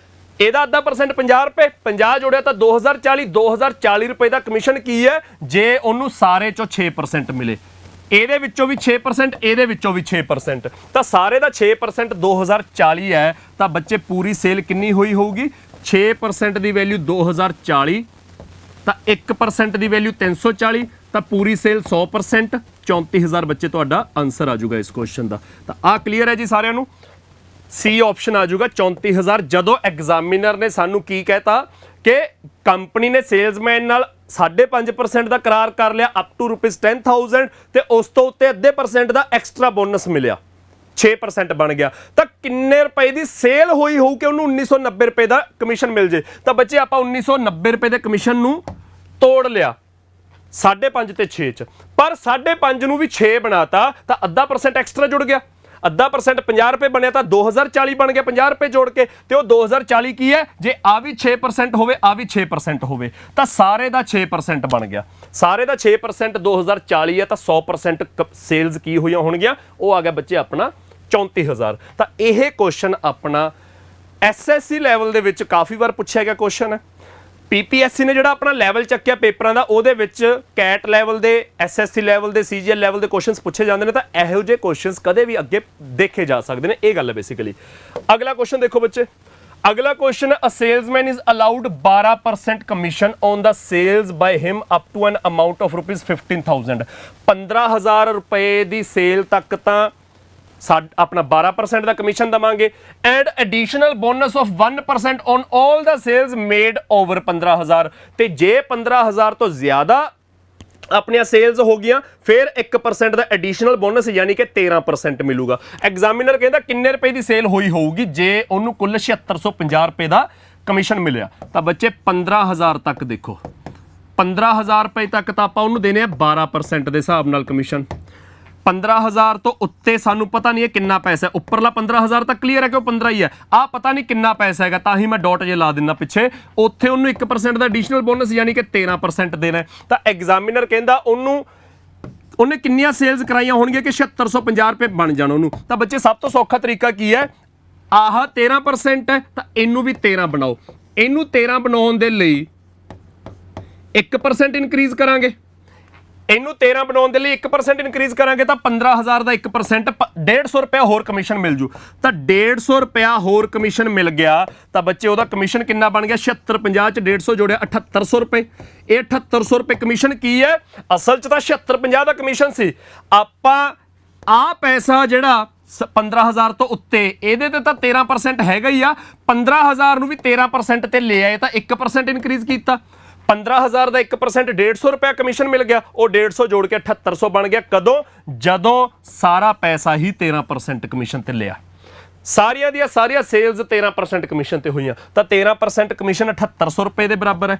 ਜੇ 13% ਦੀ ਵੈਲਿਊ 7800 ਹੈ, 1% ਦੀ ਵੈਲਿਊ 600 ਆ ਗਈ, ਤਾਂ ਪੂਰੀਆਂ ਸੇਲਸ 100%, 60,000 ਬੱਚੇ ਤੁਹਾਡਾ ਆਨਸਰ ਆ ਜਾਊਗਾ ਇਸ ਕੁਐਸਚਨ ਦਾ। ਤਾਂ ਇਸ ਕੁਐਸਚਨ ਦਾ ਆਨਸਰ ਤੁਹਾਡਾ ਓਵਰਆਲ ਸੇਲਸ ਬੀ ਆਪਸ਼ਨ 60%। ਤਾਂ ਜਿੰਨੇ ਸਟੂਡੈਂਟਸ ਸੈਸ਼ਨ ਦੇ ਵਿੱਚ ਜੁੜ ਚੁੱਕੇ ਨੇ, ਸੈਸ਼ਨ ਨੂੰ ਲਾਈਕ ਤੇ ਸ਼ੇਅਰ ਜ਼ਰੂਰ ਕਰਦੇ ਜਾਓ। ਆਪਾਂ ਇਹਦੇ ਵਿੱਚ ਕੁਐਸਚਨਸ ਕਰ ਰਹੇ ਹਾਂ ਕਿ ਸਿਲੇਬਸ ਇੱਕ ਵਾਰ ਕਰ ਲਿਆ, ਸਿਲੇਬਸ ਦੇ ਵਿੱਚ ਆਪਾਂ ਬਿਲਕੁਲ ਬੇਸਿਕ ਕਰ ਲਿਆ, ਕਨਸੈਪਟਸ ਸਾਰੇ ਕਰ ਲਏ, ਜਿੰਨੀ ਕਿਸੇ ਹੱਦ ਤੱਕ ਪ੍ਰੈਕਟਿਸ ਹੋ ਸਕਦੀ ਸੀ ਉਹ ਪ੍ਰੈਕਟਿਸ ਕੀਤੀ ਹੈ ਸਵਾਲਾਂ ਦੀ। ਇਸ ਪ੍ਰੈਕਟਿਸ ਸੈਸ਼ਨ ਦੇ ਵਿੱਚ ਜਿਹੜਾ YouTube ਤੇ ਬਿਲਕੁਲ ਫ੍ਰੀ ਆਫ ਕੋਸਟ ਆਪਾਂ ਸਟਾਰਟ ਕੀਤਾ ਸਕਸੈਸ ਟਰੀ ਤੇ, ਇਹਦੇ ਵਿੱਚ ਆਪਾਂ ਕਿ ਪੇਪਰਾਂ ਦੇ ਵਿੱਚ ਜੋ ਲੈਵਲ ਆ ਰਿਹਾ ਹੈਗਾ, ਐਕਸਾਈਜ਼ ਇੰਸਪੈਕਟਰ ਦੇ ਵਿੱਚ ਕੋਈ ਬਹੁਤਾ ਸੌਖਾ ਤਾਂ ਆਉਣ ਨਹੀਂ ਲੱਗਿਆ, ਕੁਝ ਲੈਵਲ ਮੇਨਟੇਨ ਰੱਖਣਗੇ। PPSC ਦਾ ਲੈਵਲ ਆਪਾਂ ਨੈਬ ਤਹਿਸੀਲਦਾਰ ਦੇ ਪੇਪਰ 'ਚ ਦੇਖ ਲਿਆ, ਕੋਆਪਰੇਟਿਵ ਇੰਸਪੈਕਟਰ 'ਚ ਉਹੀ ਰਹਿਣਾ, ਸੀਨੀਅਰ ਅਸਿਸਟੈਂਟ ਦੇ ਵਿੱਚ ਉਹੀ ਰਹਿਣਾ। ਤਾਂ ਉਸ ਲੈਵਲ ਨੂੰ ਆਪਾਂ ਮੀਟ ਕਰ ਸਕੀਏ, ਉਹਦੇ ਲਈ ਆਪਾਂ ਇੱਥੇ ਕੁਝ ਉਸ ਕਿਸਮ ਦੇ ਸਵਾਲ ਕਰਾਂਗੇ। ਤਾਂ ਆਪਦਾ ਚੀਜ਼ਾਂ ਨੂੰ ਸਮਝਣ ਤੇ, ਤਰੀਕਾ ਸਮਝਣ ਤੇ, ਬੇਸਿਕ ਕੈਲਕੂਲੇਸ਼ਨ ਇੰਪਰੂਵ ਕਰਨ ਤੇ ਇਹਦੇ ਤੇ એનર્ਜੀ ਲਾਓ। ਕੁਐਸਚਨਸ ਆਪਾਂ 1 ਬਾय 1 ਕਰਦੇ ਜਾਵਾਂਗੇ। ਬੱਚੇ ਅਗਲਾ ਕੁਐਸਚਨ ਦੇਖੋ। ਅਗਲਾ ਕੁਐਸਚਨ ਇੰਟਰਸਟਿੰਗ ਹੈ। ਉਹ ਕਹਿੰਦੇ ਇਨ PPSC exam the ratio of weightage of maths, reasoning and GS sections was 8:9:10। Examiner ਕਹਿੰਦਾ PPSC ਨੇ ਐਗਜ਼ਾਮ ਲਿਆ, ਉਹਦੇ ਵਿੱਚ ਮੈਥ, ਰੀਜ਼ਨਿੰਗ ਤੇ GS ਦੇ ਸੈਕਸ਼ਨਸ ਦੀ ਵੇਟੇਜ ਕੀ ਹੈ? 8:9:10। ਦਾ ਮੈਕਸਿਮਮ ਮਾਰਕਸ ਇਨ ਆਲ ਦਾ 3 ਸੈਕਸ਼ਨਸ ਟੁਗੇਦਰ ਵਰ 810। ਉਹਦੇ ਵਿੱਚ ਟੋਟਲ ਕਿੰਨੇ ਸਵਾਲ ਸੀਗੇ, ਟੋਟਲ ਕਿੰਨੇ ਮਾਰਕਸ ਦਾ ਪੇਪਰ ਸੀਗਾ, 810 ਨੰਬਰਾਂ ਦਾ। ਤਾਂ ਤੁਸੀਂ ਕੀ ਮੰਨ ਕੇ ਚੱਲਣਾ ਹੈ ਕਿ ਜੇ ਮੈਥ ਦੇ ਵਿੱਚ, ਰੀਜ਼ਨਿੰਗ ਦੇ ਵਿੱਚ ਤੇ ਜੀਐਸ ਦੇ ਵਿੱਚ ਮਾਰਕਸ ਦੀ ਰੇਸ਼ੋ ਕੀ ਹੈ, ਸੈਕਸ਼ਨ ਵਾਈਜ਼ ਵੇਟੇਜ ਕੀ ਹੈ, 8:9:10। 8:9:10 ਦਾ ਮਤਲਬ ਕੀ ਹੈ, ਜੇ ਟੋਟਲ 10 ਤੇ 9 19 ਤੇ 8 27, ਜੇ ਟੋਟਲ 27 ਸਵਾਲ ਨੇ ਤਾਂ 27 ਚੋਂ 8 ਮੈਥ ਦੇ, 9 ਰੀਜ਼ਨਿੰਗ, 10 ਜੀਐਸ। ਪਰ 27 ਦੀ ਅਸਲ ਵੈਲਿਊ ਕਹਿੰਦੇ 810 ਹੈ, ਤਾਂ 810 ਨੰਬਰ ਦਾ ਪੇਪਰ ਹੈ। ਤਾਂ 1 ਦੀ ਵੈਲਿਊ 30 ਆ ਗਈ ਤੁਹਾਡੀ, 1 ਦੀ ਵੈਲਿਊ 30 ਆ ਗਈ ਤਾਂ ਬੱਚੇ 8 ਦੀ ਵੈਲਿਊ ਕੀ ਹੈ, 240। 9 ਦੀ ਵੈਲਿਊ ਕੀ ਹੈ, 270। 10 ਦੀ ਵੈਲਿਊ ਕੀ ਹੈ, 300। ਤਾਂ ਬੱਚੇ ਇਹ ਤਾਂ ਆਪਣੇ ਕੋਲ ਆ ਗਿਆ section wise, subject wise total marks, ਕਿ ਮੈਥ ਦਾ ਜਿਹੜਾ ਸਾਡਾ ਸੈਕਸ਼ਨ ਹੈ ਉਹਦਾ ਟੋਟਲ 240 ਹੈ, ਰੀਜ਼ਨਿੰਗ ਦਾ ਟੋਟਲ 270 ਹੈ, ਜੀਐਸ ਦਾ ਟੋਟਲ 300 ਹੈ। ਇਹ ਸਾਡੇ ਕੋਲ ਆ ਗਿਆ। ਇਸ ਤੋਂ ਬਾਅਦ ਐਗਜ਼ਾਮੀਨਰ ਕਹਿੰਦਾ ਕਿ ਇਫ ਹਰਸ਼, ਕੋਈ ਸਟੂਡੈਂਟ ਹੈ Harsh, had gotten 20% more marks in maths and 8% more marks in reasoning and 7.14% more marks in GS, then he must have gotten full marks in all the 3 sections। Examiner ਕਹਿੰਦਾ ਕਿ ਇੱਕ student ਹੈ ਹਰਸ਼, ਉਹਦੇ ਤਿੰਨਾਂ sections ਦੇ ਵਿੱਚ, math, reasoning ਤੇ GS ਦੇ ਵਿੱਚ ਤਿੰਨਾਂ 'ਚ ਕੁਛ ਮਾਰਕਸ ਆਏ ਹੋਣਗੇ। ਉਹ ਕਹਿੰਦੇ ਜੇ ਕਿਤੇ ਉਹਨੇ ਮੈਥ ਦੇ ਵਿੱਚ 20% ਜ਼ਿਆਦਾ ਮਾਰਕਸ ਹਾਸਲ ਕੀਤੇ ਹੁੰਦੇ, ਉਸੇ ਤਰ੍ਹਾਂ ਰੀਜ਼ਨਿੰਗ 'ਚ 8% ਜ਼ਿਆਦਾ ਮਾਰਕਸ ਹਾਸਲ ਕੀਤੇ ਹੁੰਦੇ ਤੇ ਜੀਐਸ 'ਚ 7.14% ਜ਼ਿਆਦਾ ਮਾਰਕਸ ਹਾਸਲ ਕੀਤੇ ਹੁੰਦੇ, ਤਾਂ ਉਹਦੇ ਤਿੰਨਾਂ ਸਬਜੈਕਟਸ ਦੇ ਵਿੱਚ ਟੋਟਲ ਫੁੱਲ ਮਾਰਕਸ ਆ ਜਾਂਦੇ। ਤਾਂ ਬੱਚੇ ਆਪਾਂ ਇਕੱਲੇ ਮੈਥ ਤੇ ਫੋਕਸ ਕਰਦੇ ਹਾਂ। 20% ਮੋਰ ਮਾਰਕਸ, 20% ਕੀ ਹੁੰਦਾ, 1/5। ਬੱਚੇ ਧਿਆਨ ਨਾਲ ਦੇਖੋ, ਸਟੇਟਮੈਂਟ ਸਮਝਾ ਰਿਹਾ ਮੈਂ। ਐਗਜ਼ਾਮੀਨਰ ਕਹਿੰਦਾ ਜੇ ਉਹਨੇ ਮੈਥ ਦੇ ਵਿੱਚ 20% ਜ਼ਿਆਦਾ ਮਾਰਕਸ ਹਾਸਲ ਕੀਤੇ ਹੁੰਦੇ, ਉਹਦੇ ਫੁੱਲ ਮਾਰਕਸ ਆ ਜਾਂਦੇ। ਤਾਂ 20% ਹੁੰਦਾ 1/5। 1/5 ਮੋਰ ਦਾ ਮਤਲਬ ਕੀ ਹੈ, 5 ਤੋਂ 1 ਜ਼ਿਆਦਾ। 5 ਤੋਂ 1 ਜ਼ਿਆਦਾ ਯਾਨੀ ਕਿ 5 ਦੀ ਥਾਂ ਤੇ 6। ਤਾਂ ਐਗਜ਼ਾਮੀਨਰ ਕਹਿੰਦਾ ਜੇ ਉਹਨੇ 5 ਤੋਂ 1 ਜ਼ਿਆਦਾ ਯਾਨੀ ਕਿ 5 ਦੀ ਥਾਂ ਤੇ 6 ਨੰਬਰ ਲਏ ਹੁੰਦੇ, ਉਹਦੇ 5 ਨੰਬਰ ਆਏ ਹੋਣਗੇ। ਪਰ ਐਗਜ਼ਾਮੀਨਰ ਕਹਿੰਦਾ ਜੇ 6 ਲਏ ਹੁੰਦੇ ਤਾਂ ਫੁੱਲ ਮਾਰਕਸ ਬਣ ਜਾਂਦੇ। ਇਹਦਾ ਮਤਲਬ 6 ਦੀ ਵੈਲਿਊ 240 ਹੈ ਤੇ ਉਹਦੇ 5 ਆਏ। ਤਾਂ ਬੱਚੇ ਆਪਾਂ ਸਬਜੈਕਟ ਵਾਈਜ਼ ਦੇਖਦੇ ਹਾਂ, ਮੈਥ, ਰੀਜ਼ਨਿੰਗ, ਜੀਐਸ। ਉਹ ਕਹਿੰਦੇ ਮੈਥ ਦੇ ਵਿੱਚ 20% ਜ਼ਿਆਦਾ, 20% ਹੁੰਦਾ 1/5 ਮੋਰ ਯਾਨੀ ਕਿ 5 ਤੋਂ 6, ਉਹਦੇ 5 ਆਏ। ਜੇ 6 ਲੈ ਜਾਂਦਾ ਫੁੱਲ ਮਾਰਕਸ ਸੀਗੇ। ਰੀਜ਼ਨਿੰਗ 8% ਜ਼ਿਆਦਾ, 8% ਬੱਚੇ ਹੁੰਦਾ 2/25। 2/25 ਜ਼ਿਆਦਾ ਮਤਲਬ 25 ਤੋਂ 2 ਜ਼ਿਆਦਾ ਯਾਨੀ ਕਿ ਉਹਦੇ 25 ਨੰਬਰ ਆਏ, ਪਰ ਜੇ 27 ਲੈ ਜਾਂਦਾ ਤਾਂ ਫੁੱਲ ਮਾਰਕਸ ਬਣ ਜਾਂਦੇ। ਜੀਐਸ ਦੇ ਵਿੱਚ 7.14%, 7.14 ਹੁੰਦਾ 1/14 ਜ਼ਿਆਦਾ। 1/14 ਜ਼ਿਆਦਾ ਦਾ ਮਤਲਬ 14 ਤੋਂ 1 ਜ਼ਿਆਦਾ ਲੈ ਜਾਂਦਾ ਤਾਂ ਉਹਦੇ ਫੁੱਲ ਮਾਰਕਸ ਬਣ ਜਾਂਦੇ। 14 ਤੋਂ 1 ਜ਼ਿਆਦਾ ਮਤਲਬ 14 ਦੀ ਥਾਂ ਤੇ 15 ਲੈ ਜਾਂਦਾ ਤਾਂ ਫੁੱਲ ਮਾਰਕਸ ਬਣ ਜਾਂਦੇ। ਤਾਂ ਬੱਚੇ ਫੁੱਲ ਮਾਰਕਸ ਤਾਂ ਸਾਨੂੰ ਦਿੱਤੇ ਹੋਏ ਨੇ, ਆਪਾਂ ਉੱਪਰ ਕੱਢ ਚੁੱਕੇ ਹਾਂ। ਤਾਂ ਧਿਆਨ ਨਾਲ ਦੇਖੋ, ਇੰਨੇ ਮਾਰਕਸ 5, 25, 14 ਇਹ ਉਹਦੇ ਆਏ, ਪਰ ਜੇ 5 ਦੀ ਥਾਂ ਤੇ 6 ਲੈ ਜਾਂਦਾ ਫੁੱਲ ਮਾਰਕਸ ਬਣ ਜਾਂਦੇ। 25 ਦੀ ਥਾਂ ਤੇ 27 ਲੈ ਜਾਂਦਾ ਫੁੱਲ ਮਾਰਕਸ ਬਣ ਜਾਂਦੇ। 14 ਦੀ ਥਾਂ ਤੇ 15 ਲੈ ਜਾਂਦਾ ਫੁੱਲ ਮਾਰਕਸ ਬਣ ਜਾਂਦੇ। 6 ਦੀ ਵੈਲਿਊ ਬੱਚੇ ਸਾਨੂੰ 240 ਗਿਵਨ ਹੈ। 6 ਦੀ ਵੈਲਿਊ 240 ਗਿਵਨ ਹੈ, 40 ਗੁਣਾ ਤਾਂ 5 ਦੀ ਵੈਲਿਊ ਵੀ 40 ਗੁਣਾ 200। ਇਹ ਆ ਗਏ ਉਹਦੇ ਮੈਥ ਦੇ ਮਾਰਕਸ। ਰੀਜ਼ਨਿੰਗ 27 ਦੀ ਵੈਲਿਊ 270 ਗਿਵਨ ਹੈ, 10 ਗੁਣਾ ਤਾਂ 25 ਦੀ ਵੈਲਿਊ 10 ਗੁਣਾ, ਉਹਦੇ ਰੀਜ਼ਨਿੰਗ ਦੇ ਵਿੱਚ ਮਾਰਕਸ ਆ ਗਏ 250। ਤੀਜੇ ਨੰਬਰ ਤੇ ਜੀਐਸ 15 ਦੀ ਵੈਲਿਊ ਫੁੱਲ 300 ਮਾਰਕਸ ਨੇ, 20 ਗੁਣਾ ਤਾਂ 14 ਦਾ 20 ਗੁਣਾ, ਉਹਦੇ ਜੀਐਸ ਦੇ ਵਿੱਚ ਆ ਗਏ 280 ਨੰਬਰ। ਤਾਂ ਬੱਚੇ ਉਹਦੇ ਤਿੰਨਾਂ ਸਬਜੈਕਟਾਂ ਦੇ ਵਿੱਚ ਟੋਟਲ ਕਿੰਨੇ ਬਣੇ, 200, 250 ਤੇ 280 ਐਡ ਕਰਕੇ ਆ ਗਿਆ 730। ਤਾਂ ਬੱਚੇ ਉਹਦੇ ਤਿੰਨਾਂ ਸਬਜੈਕਟਸ ਦੇ ਟੋਟਲ ਮਾਰਕਸ ਬਣੇ 730। ਤਾਂ ਆਪਣਾ ਬੀ ਆਪਸ਼ਨ ਆਨਸਰ ਆ ਜਾਊਗਾ 730। ਇਹ ਕੈਟ ਦੇ ਪੇਪਰ ਦਾ ਕੁਐਸਚਨ ਹੈ। ਐਗਜ਼ਾਮੀਨਰ ਕਹਿੰਦਾ ਵੀ ਕਿਸੇ ਐਗਜ਼ਾਮ ਦੇ ਵਿੱਚ 3 ਸਬਜੈਕਟ ਨੇ, ਮੈਥ, ਰੀਜ਼ਨਿੰਗ, ਇੰਗਲਿਸ਼, ਉਹਦੀ ਸਾਨੂੰ ਰੇਸ਼ੀਓ ਦੇ ਵਿੱਚ ਵੇਟੇਜ ਦਿੱਤੀ ਹੋਈ ਹੈ ਕਿ 8:9:10 ਦੇ ਵਿੱਚ ਵੇਟੇਜ ਹੈ ਤੇ ਕੁੱਲ 810 ਨੰਬਰ ਬਣਦੇ ਆ। ਤਾਂ 810 ਨੰਬਰ ਨੂੰ ਅਸੀਂ 8:9:10 ਦੇ ਵਿੱਚ ਜਦੋਂ ਦੇਖਿਆ ਤਾਂ ਟੋਟਲ 27 ਦੀ ਵੈਲਿਊ 810 ਆ ਗਈ, 1 ਦੀ ਵੈਲਿਊ 30 ਤਾਂ 8 ਦੀ ਵੈਲਿਊ 240, 9 ਦੀ ਵੈਲਿਊ ਤੁਹਾਡੇ ਸਾਹਮਣੇ 30 ਗੁਣਾ, 10 ਦੀ ਵੈਲਿਊ 30 ਗੁਣਾ। ਇਹ ਆ ਗਿਆ ਹਰ ਇੱਕ ਸਬਜੈਕਟ ਦਾ ਟੋਟਲ। ਐਗਜ਼ਾਮੀਨਰ ਕਹਿੰਦਾ ਵੀ ਜਿਹੜੇ ਸਟੂਡੈਂਟ ਦੀ ਗੱਲ ਹੋ ਰਹੀ ਹੈ, ਜੇ ਉਹਨੇ ਮੈਥ ਦੇ ਵਿੱਚ 20% ਜ਼ਿਆਦਾ ਨੰਬਰ ਲਏ ਹੁੰਦੇ ਉਹਦੇ ਪੂਰੇ ਆ ਜਾਂਦੇ। ਤਾਂ 20% ਜ਼ਿਆਦਾ ਨੂੰ ਸਮਝਣਾ ਬੇਸਿਕਲੀ ਜਿਹੜਾ ਆਪਣਾ ਪਰਸੈਂਟੇਜ ਦਾ ਬੇਸਿਕ ਆ। ਕਿ 20% ਜ਼ਿਆਦਾ ਦਾ ਮਤਲਬ ਫ੍ਰੈਕਸ਼ਨ ਚ 1/5 ਜ਼ਿਆਦਾ, 1/5 ਜ਼ਿਆਦਾ ਦਾ ਮਤਲਬ 5 ਤੋਂ 1 ਜ਼ਿਆਦਾ, ਯਾਨੀ ਕਿ 5 ਦੀ ਥਾਂ ਤੇ 6। ਇਹਦਾ ਮਤਲਬ ਉਹਦੇ 5 ਨੰਬਰ ਆਏ ਹੋਣਗੇ, ਜੇ 6 ਲੈ ਜਾਂਦਾ ਫੁੱਲ ਮਾਰਕਸ ਬਣ ਜਾਂਦੇ। ਤਾਂ 6 ਦੀ ਵੈਲਿਊ ਫੁੱਲ ਮਾਰਕਸ 240, 40 ਗੁਣਾ, ਤਾਂ ਉਹਦੇ ਕਿੰਨੇ ਆਏ 5, ਉਹਦਾ 40 ਗੁਣਾ 200 ਨੰਬਰ। ਉਸੇ ਤਰ੍ਹਾਂ ਰੀਜ਼ਨਿੰਗ ਦੇ, ਉਸੇ ਤਰ੍ਹਾਂ GS ਦੇ। ਤਾਂ ਤਿੰਨਾਂ ਸਬਜੈਕਟਾਂ ਦਾ total, find the total marks that Harsh had scored, ਤਿੰਨਾਂ ਸਬਜੈਕਟਸ ਦਾ ਟੋਟਲ 200 + 250 + 280 ਤੁਹਾਡਾ ਆ ਗਿਆ 730। ਤਾਂ ਅਗਲਾ ਕੁਐਸਚਨ ਦੇਖੋ ਬੱਚੇ, ਇਹਦੇ ਵਿੱਚ ਅਗਲਾ ਕੁਐਸਚਨ ਸਿੰਪਲ ਹੈ। A candidate goat 20% marks in an examination. ਬੱਚੇ ਮੈਂ ਇਹ ਮੰਨ ਕੇ ਚੱਲਦਾ ਕਿ ਜਿੰਨੇ ਬੱਚਿਆਂ ਨੇ ਜਿੱਥੋਂ ਵੀ ਤਿਆਰੀ ਕੀਤੀ, ਆਪਦੇ ਜਿਹੜੇ ਮਰਜ਼ੀ ਇੰਸਟੀਚਿਊਟ ਚੋਂ ਤੁਸੀਂ ਤਿਆਰੀ ਕੀਤੀ ਹੈ, ਆਹ ਬੇਸਿਕ ਕੁਐਸਚਨ ਸਾਰਿਆਂ ਨੇ ਦੇਖੇ ਹੋਣਗੇ। ਤਾਂ ਇਹਦੇ ਨਾਲ ਦੇ 2 ਬੇਸਿਕ ਕੁਐਸਚਨ ਕਰਾ ਕੇ ਮੈਂ ਇਹਨਾਂ ਤਰ੍ਹਾਂ ਦੇ, ਇਸੇ ਟਾਈਪ ਦੇ ਵਿੱਚੋਂ ਕੁਝ ਮੁਸ਼ਕਿਲ ਕੁਐਸਚਨ, ਕੁਝ ਔਖੇ ਕੁਐਸਚਨ ਜਿਹੜੇ ਦੇਖਣ ਸਾਰ ਨਹੀਂ ਨਿਕਲਣਗੇ, ਉਹ ਕਰਵਾਉਂਗਾ। ਤਾਂ 2 ਕੁਐਸਚਨਾਂ ਤੋਂ ਬਾਅਦ ਦੇਖਿਓ ਤੀਜਾ ਕੁਐਸਚਨ। ਐਗਜ਼ਾਮੀਨਰ ਕਹਿੰਦਾ a candidate who gets 20% marks in an examination ਫੇਲਸ bye 30 marks. ਇੱਕ ਕੈਂਡੀਡੇਟ ਹੈ, ਉਹਦੇ ਪੇਪਰ ਦੇ ਵਿੱਚ 20% ਨੰਬਰ ਆਏ, ਪਰ ਉਹ 30 ਨੰਬਰਾਂ ਨਾਲ ਫੇਲ ਹੋ ਗਿਆ। ਫੇਲ ਹੋਣ ਵਾਲੇ ਬੱਚੇ ਬਾਰੇ ਤੁਹਾਨੂੰ ਇਹ ਪਤਾ ਕਿ ਉਹ ਪਾਸਿੰਗ ਮਾਰਕਸ ਤੋਂ ਪਿੱਛੇ ਰਹਿ ਗਿਆ। ਫੇਲ ਹੋਣ ਵਾਲੇ ਬੱਚੇ ਨੇ ਜਿਹਦੇ 20% ਆਏ, ਜੇ ਉਹਨੇ ਪਾਸਿੰਗ ਮਾਰਕਸ ਤੇ ਪਹੁੰਚਣਾ ਹੈ, 30 ਨੰਬਰ ਨਾਲ ਫੇਲ ਹੋਣ ਦਾ ਮਤਲਬ 30 ਹੋਰ ਲੈਣੇ ਸੀਗੇ। ਤਾਂ ਪਾਸਿੰਗ ਮਾਰਕਸ ਕੀ ਨੇ, ਪਹਿਲੇ ਬੱਚੇ ਦੇ ਹਿਸਾਬ ਨਾਲ ਗੱਲ ਕਰੀਏ, ਉਹਨੇ 20% ਮਾਰਕਸ ਲੈ ਲਏ, ਪਰ 30 ਨੰਬਰ ਪਿੱਛੇ ਰਹਿ ਗਏ, ਤਾਂ 30 ਜੋੜ ਕੇ ਪਾਸਿੰਗ ਮਾਰਕਸ ਤੇ ਪਹੁੰਚਾਂਗੇ। ਆਹ ਪਾਸਿੰਗ ਮਾਰਕਸ ਨੇ। Another candidate who gets 32% scores 42 marks more than the passing marks। ਇੱਕ ਦੂਜਾ ਕੈਂਡੀਡੇਟ ਆ, ਉਹਨੇ 40% ਨੰਬਰ ਲਏ, 40% ਨੰਬਰ ਲੈ ਕੇ ਉਹ 32% ਨੰਬਰ ਲਏ, 32% ਨੰਬਰ ਲੈ ਕੇ ਉਹ ਪਾਸਿੰਗ ਮਾਰਕਸ ਤੋਂ 42 ਅੱਗੇ ਚਲ ਗਿਆ। ਤਾਂ ਬੱਚੇ ਧਿਆਨ ਨਾਲ ਦੇਖੋ, 2 ਸਟੂਡੈਂਟਸ ਦਾ ਸਾਨੂੰ ਡਾਟਾ ਦਿੱਤਾ ਹੋਇਆ। ਐਗਜ਼ਾਮੀਨਰ ਕਹਿੰਦਾ ਇੱਕ ਸਟੂਡੈਂਟ ਹੈ A, ਉਹਦੇ ਆਏ 20% ਤੇ ਉਹ ਕੀ ਹੋ ਗਿਆ, 30 ਨੰਬਰ ਪਿੱਛੇ ਰਹਿ ਗਿਆ, 30 ਨੰਬਰਾਂ ਨਾਲ ਫੇਲ ਹੋ ਗਿਆ, ਤਾਂ ਮੈਂ ਮਾਈਨਸ ਲਾਤਾ। ਇੱਕ ਦੂਜਾ ਸਟੂਡੈਂਟ ਹੈ B, ਉਹਦੇ ਆਏ 32% ਤੇ ਉਹ 42 ਨੰਬਰਾਂ ਨਾਲ ਪਾਸ ਹੋ ਗਿਆ। ਤਾਂ ਐਗਜ਼ਾਮੀਨਰ ਕਹਿੰਦਾ ਫਾਈਂਡ ਦਾ ਪਾਸਿੰਗ ਪਰਸੈਂਟ। ਬੱਚੇ ਪਾਸਿੰਗ ਮਾਰਕਸ ਵੀ ਪੁੱਛੇ ਜਾ ਸਕਦੇ ਸੀ, ਪਰ ਐਗਜ਼ਾਮੀਨਰ ਨੇ ਪਾਸਿੰਗ ਮਾਰਕਸ ਨਹੀਂ ਪੁੱਛੇ, ਪਾਸਿੰਗ ਪਰਸੈਂਟ ਪੁੱਛੀ। ਤਾਂ ਧਿਆਨ ਨਾਲ ਦੇਖੋ, ਆਪਾਂ ਦੋਨੋਂ ਹੀ ਕੱਢ ਲਾਂਗੇ। ਤਾਂ ਬੱਚੇ ਤੁਹਾਡੇ ਕੋਲ ਡਾਟਾ 2 ਸਟੂਡੈਂਟਸ ਦਾ, ਇੱਕ ਸਟੂਡੈਂਟ A, ਉਹਦੇ 20% ਆਏ ਪਰ 30 ਨੰਬਰਾਂ ਨਾਲ ਫੇਲ ਹੋ ਗਿਆ, ਤਾਂ -30 ਲਿਖਤਾ। ਦੂਜਾ ਸਟੂਡੈਂਟ ਹੈ B, ਉਹਦੇ 32% ਆਏ, ਉਹ 42 ਨੰਬਰਾਂ ਨਾਲ ਪਾਸ ਹੋ ਗਿਆ। ਤਾਂ ਬੱਚੇ ਦੋਨਾਂ ਸਟੂਡੈਂਟਸ ਦੇ ਵਿੱਚ ਕਿੰਨਾ ਡਿਫਰੈਂਸ ਹੈ, 12% ਦਾ। ਪਰਸੈਂਟੇਜ ਦੇ ਵਿੱਚ ਦੋਨਾਂ 'ਚ 12% ਦਾ ਡਿਫਰੈਂਸ ਹੈ, ਪਰ ਮਾਰਕਸ ਦੇ ਵਿੱਚ ਕਿੰਨਾ ਡਿਫਰੈਂਸ ਹੈ ਬੱਚੇ, 30 ਤੇ 42 ਦਾ ਡਿਫਰੈਂਸ ਨਾ ਕੱਢਣ ਲੱਗ ਜਿਓ ਕਿ 12 ਹੈ। 30 ਹੈ ਜਿਹੜਾ ਉਹ ਮਾਈਨਸ ਦੇ ਵਿੱਚ ਹੈ।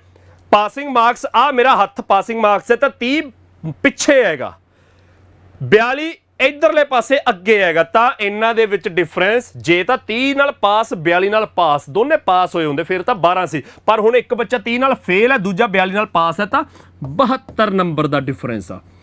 ਤਾਂ ਬੱਚੇ ਪਰਸੈਂਟੇਜ ਦੇ ਵਿੱਚ 12% ਹੈ, ਉਹ ਅਸਲ 'ਚ 72 ਨੰਬਰ ਦੇ ਬਰਾਬਰ ਹੈ। ਜੇ 12% ਦੀ ਵੈਲਿਊ 72 ਮਾਰਕਸ ਹੈ, ਤਾਂ ਬੱਚੇ ਇੰਨਾ ਕਲੀਅਰ ਹੈ ਕਿ 1% ਦੀ ਵੈਲਿਊ 6 ਨੰਬਰ ਹੈ।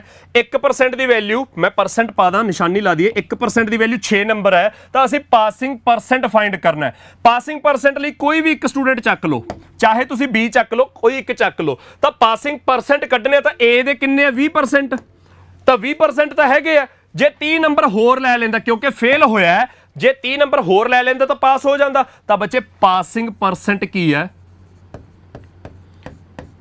20% ਉਹਨੇ ਲੈ ਲੇ, ਉਹਦੇ ਵਿੱਚ 30 ਨੰਬਰ ਜੋੜ ਕੇ ਪਾਸਿੰਗ ਪਰਸੈਂਟ ਆ ਜੂ। 30 ਨੰਬਰ ਕੀ ਬਣਦੇ ਆ, 6 ਦੀ ਵੈਲਿਊ 30 ਨੰਬਰ, ਤਾਂ 5 ਗੁਣਾ, ਤਾਂ ਇੱਧਰ ਵੀ 5 ਗੁਣਾ ਆ ਜਾਊਗਾ 5%। ਜਿਹੜੇ 30 ਨੰਬਰ ਜੋੜਨੇ ਆ ਪਾਸ ਹੋਣ ਲਈ, ਉਹ 5% ਬਣੇ, ਤਾਂ 5% ਜੋੜ ਕੇ ਬੱਚੇ ਪਾਸਿੰਗ ਪਰਸੈਂਟ ਆ ਗਏ ਤੁਹਾਡੇ 25%। ਜੇ ਤੁਸੀਂ ਦੂਜਾ ਸਟੂਡੈਂਟ ਚੱਕਦੇ, ਦੂਜੇ ਸਟੂਡੈਂਟ ਨਾਲ ਵੀ 32% ਲੈ ਗਿਆ, ਪਰ 42 ਜ਼ਿਆਦਾ ਚੱਕੀ ਫਿਰਦਾ।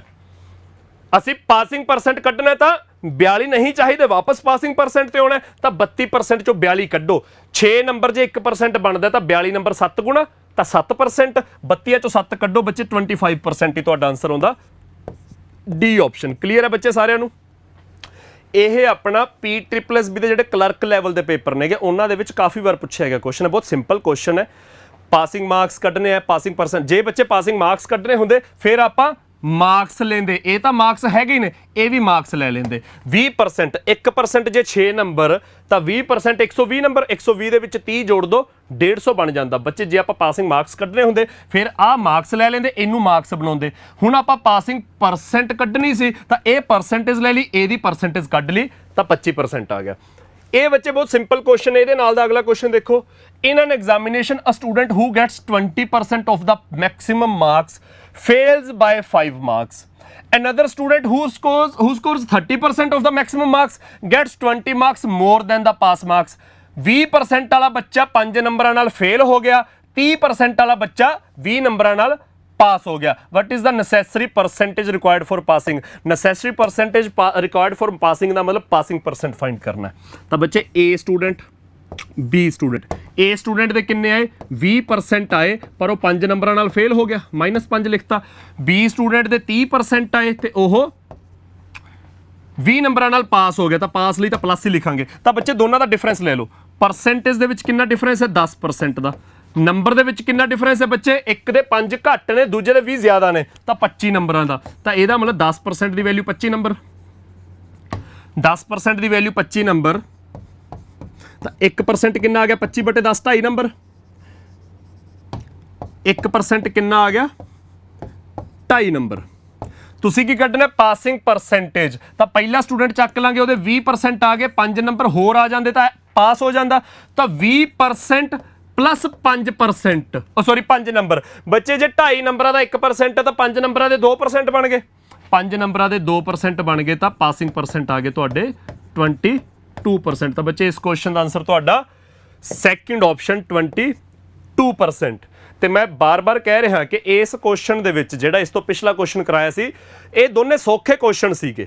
ਇਹਨਾਂ ਦੇ ਵਿੱਚ ਟਿਪੀਕਲ ਕੁਐਸਚਨ ਜਿਹੜੇ ਆਪਾਂ ਗੱਲ ਕਰ ਰਹੇ ਹਾਂ ਕਿ ਪੀਪੀਐਸਸੀ ਕਦੇ ਸੌਖੇ ਕੁਐਸਚਨ ਪੁੱਛ ਹੀ ਨਹੀਂ ਰਿਹਾ।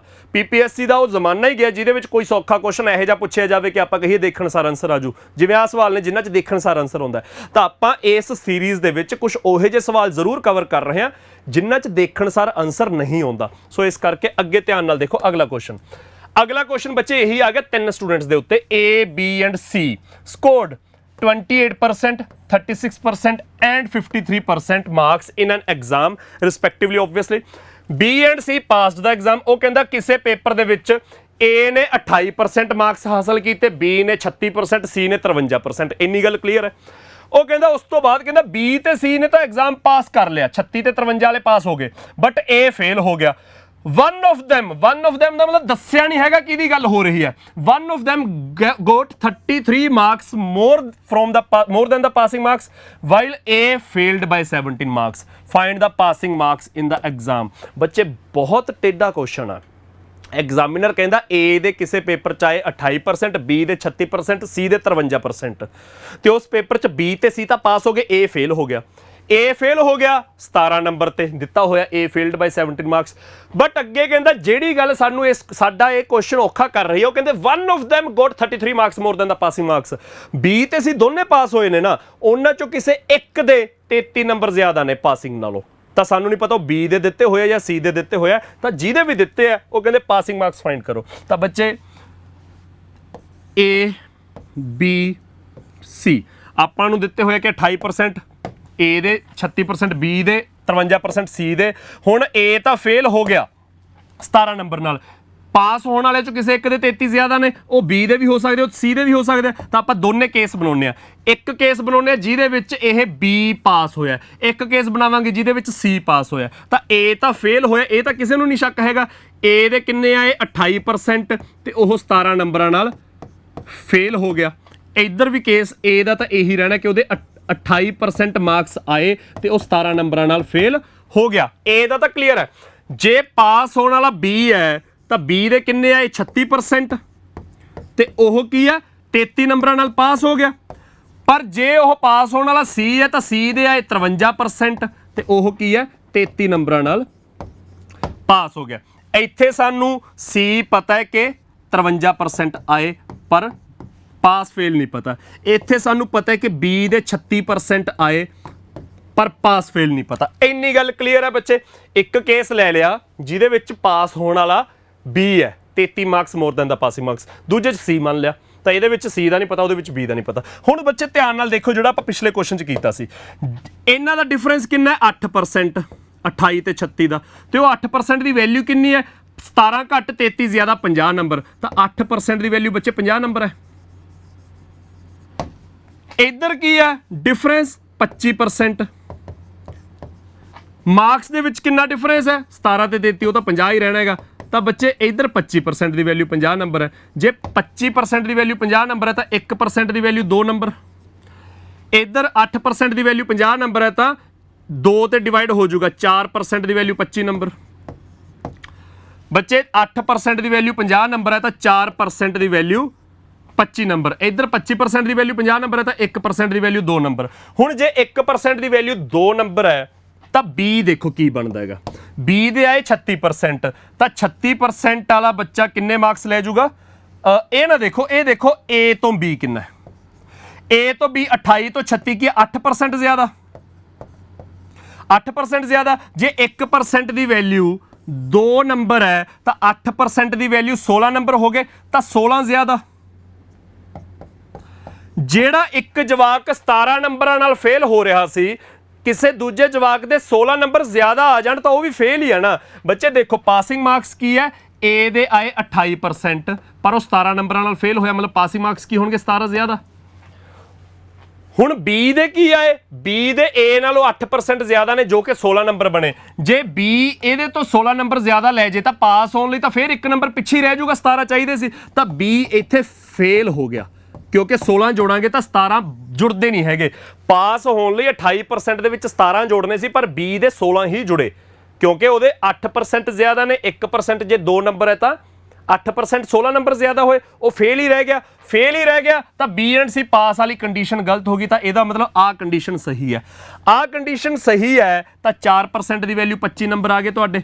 ਜੇ 4% ਦੀ ਵੈਲਿਊ 25 ਹੈ ਤਾਂ ਅਸੀਂ ਪਾਸਿੰਗ ਮਾਰਕਸ ਫਾਈਂਡ ਕਰਨੇ ਆ। ਪਾਸਿੰਗ ਮਾਰਕਸ ਕਿਸੇ ਦੇ ਵੀ ਕੱਢ ਲਓ, 28% ਚ 17 ਨੰਬਰ ਜੋੜ ਦਿਓ। 4% ਜੇ 25 ਨੰਬਰ ਹੈ ਤਾਂ 28% ਕੀ ਹੋ ਗਿਆ? 4 ਗੁਣਾ 25। ਬੱਚੇ 4% ਦੀ ਵੈਲਿਊ 25 ਨੰਬਰ ਹੈ ਤਾਂ 7 ਗੁਣਾ ਕਰਕੇ 28%, 25 ਗੁਣਾ 7 135, 25 ਗੁਣਾ 7 135 ਨਹੀਂ, ਸੌਰੀ 175। ਉਹਦੇ ਵਿੱਚ ਆ ਜਿਹੜੇ 17 ਨਾਲ ਫੇਲ ਹੋਇਆ, ਆ ਵੀ 17 ਜੋੜੋ, ਤਾਂ ਬੱਚੇ ਪਾਸਿੰਗ ਮਾਰਕਸ ਤੁਹਾਡੇ ਆ ਗਏ 192 ਮਾਰਕਸ। ਤਾਂ ਇਸ ਕੁਐਸਚਨ ਦਾ ਆਨਸਰ ਬੱਚੇ ਤੁਹਾਡਾ ਕੀ ਆਜੂ? C option 192 marks. ਇਹਦੇ ਵਿੱਚ 2 ਕੇਸ ਜਨਰੇਟ ਹੋਏ, ਉਹਦੇ ਵਿੱਚੋਂ ਅਸੀਂ ਇਹ ਕੰਡੀਸ਼ਨ ਦੇਖਣੀ ਹੈ ਕਿ A ਦਾ ਤਾਂ ਕਲੀਅਰ ਹੈ ਕਿ ਉਹ 17 ਨੰਬਰਾਂ ਨਾਲ ਫੇਲ ਹੋਇਆ। ਉਹ ਕਹਿੰਦੇ ਇੱਕ ਬੱਚਾ 33 ਨਾਲ ਪਾਸ ਹੋਇਆ। ਜੇ B ਪਾਸ ਹੋਇਆ ਤਾਂ C ਸਾਈਡ ਤੇ ਰੱਖ ਲਿਆ, ਜੇ C ਪਾਸ ਹੋਇਆ ਤਾਂ B ਸਾਈਡ ਤੇ ਰੱਖ ਲਿਆ। ਆਪਾਂ ਦੇਖਿਆ ਕਿ ਇਹਨਾਂ ਜਿਹੜੇ 2 ਬੱਚਿਆਂ ਦਾ ਕਲੀਅਰ ਹੈ, ਉਹਨਾਂ 'ਚ ਪਰਸੈਂਟੇਜ ਦੇ ਵਿੱਚ ਡਿਫਰੈਂਸ 25%, ਨੰਬਰਾਂ 'ਚ 50, ਤਾਂ 1% ਦੀ ਵੈਲਿਊ 2 ਨੰਬਰ। 1% ਜੇ 2 ਨੰਬਰ ਹੈ ਤਾਂ A ਤੋਂ B ਕਿੰਨਾ ਜ਼ਿਆਦਾ ਹੈ? A ਤੋਂ B 28 ਤੋਂ 36, 8% ਜ਼ਿਆਦਾ ਹੈ। 1% ਜੇ 2 ਨੰਬਰ ਤਾਂ 8% ਹੋ ਗਏ, 16 ਨੰਬਰ ਜ਼ਿਆਦਾ। ਬੱਚੇ A 17 ਨੰਬਰਾਂ ਨਾਲ ਫੇਲ ਹੋਇਆ, 17 ਨੰਬਰ ਪਿੱਛੇ ਰਹਿ ਗਿਆ। ਜੇ ਕਿਸੇ ਬੱਚੇ ਦੇ 16 ਜੋੜਾਂਗੇ ਤਾਂ ਉਹ ਵੀ 1 ਨੰਬਰ ਪਿੱਛੇ ਹੀ ਰਹਿ ਗਿਆ ਨਾ, ਉਹ ਵੀ ਫੇਲ ਹੀ ਹੋਇਆ। ਤਾਂ ਇਹਦਾ ਮਤਲਬ B ਫੇਲ ਹੋਇਆ, ਪਰ B ਕੁਐਸਚਨ 'ਚ ਕਿਹਾ ਗਿਆ ਕਿ ਪਾਸ ਹੋਇਆ, ਸੋ ਇਹਦਾ ਮਤਲਬ ਆਹ ਕੰਡੀਸ਼ਨ ਗਲਤ ਹੈ। ਤਾਂ ਆਹ ਸਹੀ ਹੈ, ਆਹ ਸਹੀ ਹੈ। ਤਾਂ 28 ਤੇ 36 ਦਾ ਡਿਫਰੈਂਸ 8%, ਉਹ 50 ਦੇ ਬਰਾਬਰ। 4% ਦੀ ਵੈਲਿਊ 25, ਤਾਂ ਫਿਰ ਚਾਹੇ ਇਹਦੇ ਤੇ ਲਾ ਦਿਓ, ਇਹਦੇ ਤੇ ਲਾ ਦਿਓ, ਜਿਹਦੇ ਤੇ ਮਰਜ਼ੀ ਲਾ ਕੇ ਪਾਸਿੰਗ ਮਾਰਕਸ ਕੱਢ ਲਓ। 4% 25 ਦੇ ਬਰਾਬਰ ਹੈ ਤਾਂ 28% 7 ਗੁਣਾ ਕਰਕੇ 25 7 175। 175 ਚ ਜਿਹੜੇ ਉਹ 17 ਨਾਲ ਫੇਲ ਹੋਇਆ, 17 ਪਿੱਛੇ ਰਹਿ ਗਿਆ, ਉਹ 17 ਵੀ ਜੋੜੋ, 192 ਤੁਹਾਡੇ ਪਾਸਿੰਗ ਮਾਰਕਸ ਆ ਜਾਣਗੇ। ਤਾਂ ਬੱਚੇ ਇਹ ਆਪਣੇ ਆਪ 'ਚ ਪਰਸੈਂਟੇਜ ਦਾ ਜਿਹੜਾ ਸਿੰਪਲ ਜਿਹਾ ਇੱਕ ਟੌਪਿਕ ਕਰਦੇ ਹੋ, ਉਹਦਾ ਔਖਾ ਕੁਐਸਚਨ ਹੈ। ਬਿਲਕੁਲ ਇਹਦੇ ਨਾਲ ਦਾ ਇੱਕ ਕੁਐਸਚਨ ਮੈਂ ਅਗਲਾ ਲੈ ਕੇ ਆਇਆ, ਉਹ ਇਸ ਤੋਂ ਵੀ ਜ਼ਿਆਦਾ ਇੰਟਰਸਟਿੰਗ ਹੈ। ਬਿਲਕੁਲ ਸਿਮਿਲਰ ਕੁਐਸਚਨ ਹੈ ਪਰ ਥੋੜਾ ਜ਼ਿਆਦਾ ਇੰਟਰਸਟਿੰਗ ਹੈ।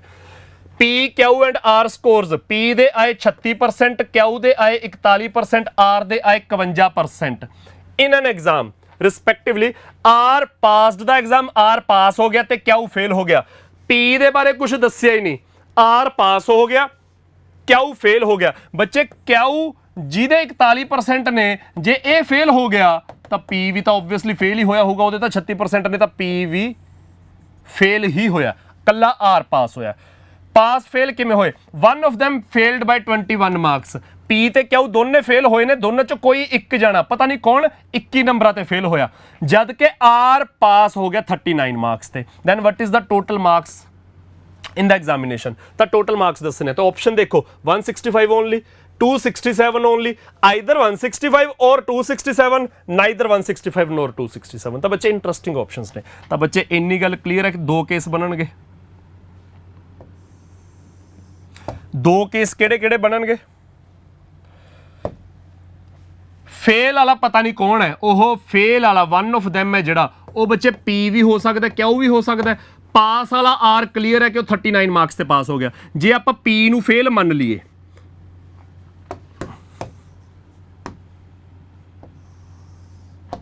जे आप पी नू फेल मन लीए तो पी दे आए 36% ते ओह 21 नंबर ते फेल हो गया आर दा तो क्लीयर है कि पास होया किन्ने आ गए 51% ते ओह 39 नंबर ते पास हो गया जे क्याऊ नू फेल मान लिए तो क्याऊ दे आए 41% वो 21 नंबर ते फेल हो गया आर पास ही है वो क्लीयर है आर दे आए 51% ओह 39 नंबर ते पास हो गया इधर सानू क्याऊ दा नहीं कुछ पता जिदे 41% आए वो पास फेल किन्ने ते होया इधर आपां नू पी दा नहीं पता कि ओदे 36% आए वो किन्ने ते फेल होया कुछ नहीं अंदाजा हैगा तो आपां दसना कि इन्हां दे विचों टोटल मार्क्स की बनते हैं बच्चे टोटल मार्क्स कड्ढण दे लई तुसीं ध्यान नाल देखो डिफरेंस 15% 36 ते 51 दा नंबर दे विच 39 प्लस चाहे 21 माइनस चाहे 60 दे बराबर जे बच्चे 15% दी वैल्यू 60 है तो 1% दी वैल्यू 4 नंबर आ गई 1% दी वैल्यू 4 नंबर इधर डिफरेंस 10% नंबर दे विच डिफरेंस वही 60 मार्क्स जे 10% दी वैल्यू 60 नंबर है तो 1% दी वैल्यू 6 नंबर आ गई इत्थे तक तुसीं कढ लिया इस तो बाद तुसीं ये देखना है बच्चे इन्ना तो क्लीयर है ना कि क्यों फेल होया ये तो क्वेश्चन च आपां नूं पता है इधर क्लीयर है कि पी फेल होया तो फेल ही होना चाहिए जे किते कोई कंडीशन ला के पी पास निकलिया है जां इधरली कंडीशन च क्यों पास निकले आया वो कंडीशन गलत हो जूगी जे इधरली कंडीशन चो क्यों फेल ही है वो सही है जे इधरली कंडीशन चो पी फेल ही है वो सही है तो बच्चे ध्यान नाल देखो हुण देखो यार ए तो कंडीशन सही है क्योंकि जे क्यों फेल है तो पी तो वो तो थल्ले है फेल होगा ही ये थोड़ी जी क्रॉस चैक करनी है ये नाल टोटल मार्क्स की आ जाएंगे बच्चे अपने 1% की वैल्यू जे 6 नंबर है तो 41% की वैल्यू 41 गुणा 6 1% की वैल्यू जो 6 नंबर है 41% की वैल्यू 41 गुणा 6 246 21 नाल फेल हो गया तो 21 जोड़ दो पासिंग मार्क्स आ गए 267 इधर तो चैक करने की लोड़ नहीं क्योंकि पी फेल ही होगा ना क्योंकि वो तो थल्ले है इधर देखना है कि जो पी ते आर दे विच क्यों आ रहा है वो फेल पास च कित्थे खड़दा है 1% की वैल्यू बच्चे 4 है तो 36% की वैल्यू जे 1% 4 है तो 36% हो गया बच्चे 144 36% 144 21 ज्यादा ये 21 नाल फेल होया तो ये किन्ने आ जाएंगे पी तो क्यों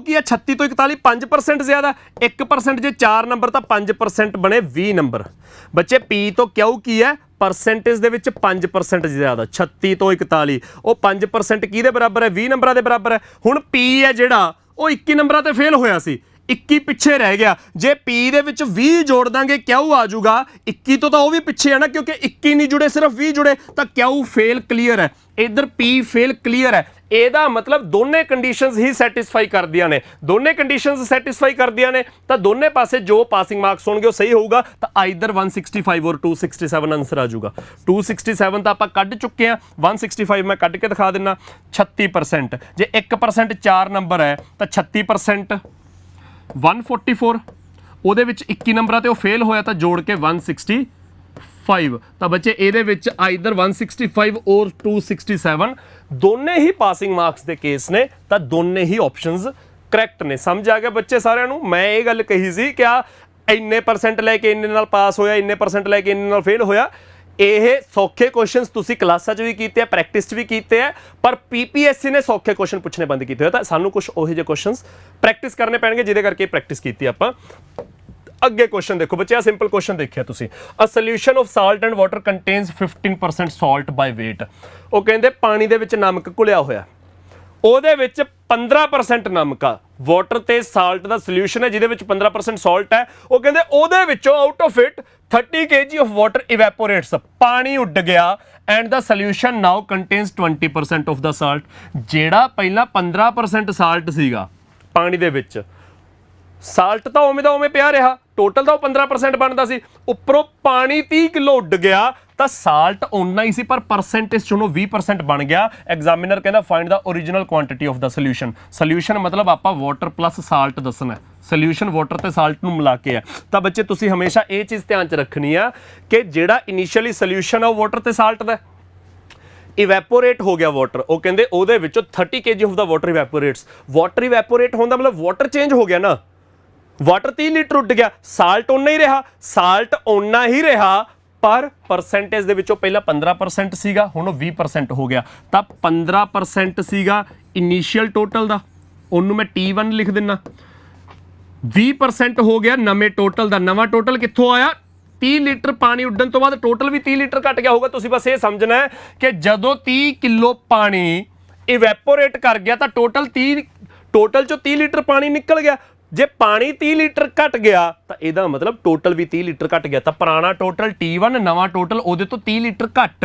ਤਾਂ 15% ਆਫ T1 ਇੰਨੀ ਸਾਲਟ ਹੈ, 20% ਆਫ T2 ਇੰਨੀ ਸਾਲਟ ਹੈ। ਸਾਲਟ ਦੇ ਵਿੱਚ ਤਾਂ ਕੋਈ ਚੇਂਜ ਨਹੀਂ ਆਇਆ, ਤਾਂ ਸਾਲਟ ਸੇਮ ਹੈ। ਤਾਂ ਪਰਸੈਂਟੇਜ ਨਾਲ ਪਰਸੈਂਟੇਜ ਕੈਂਸਲ, 15 ਤੇ 20 ਆ ਗਿਆ ਬੱਚੇ ਤੁਹਾਡਾ 3 ਤੇ 4, 3T1 is equal to 4T2। ਤਾਂ T1 ਤੇ T2 ਦੀ ਰੇਸ਼ੋ ਆ ਗਈ ਬੱਚੇ ਤੁਹਾਡੀ 4:3।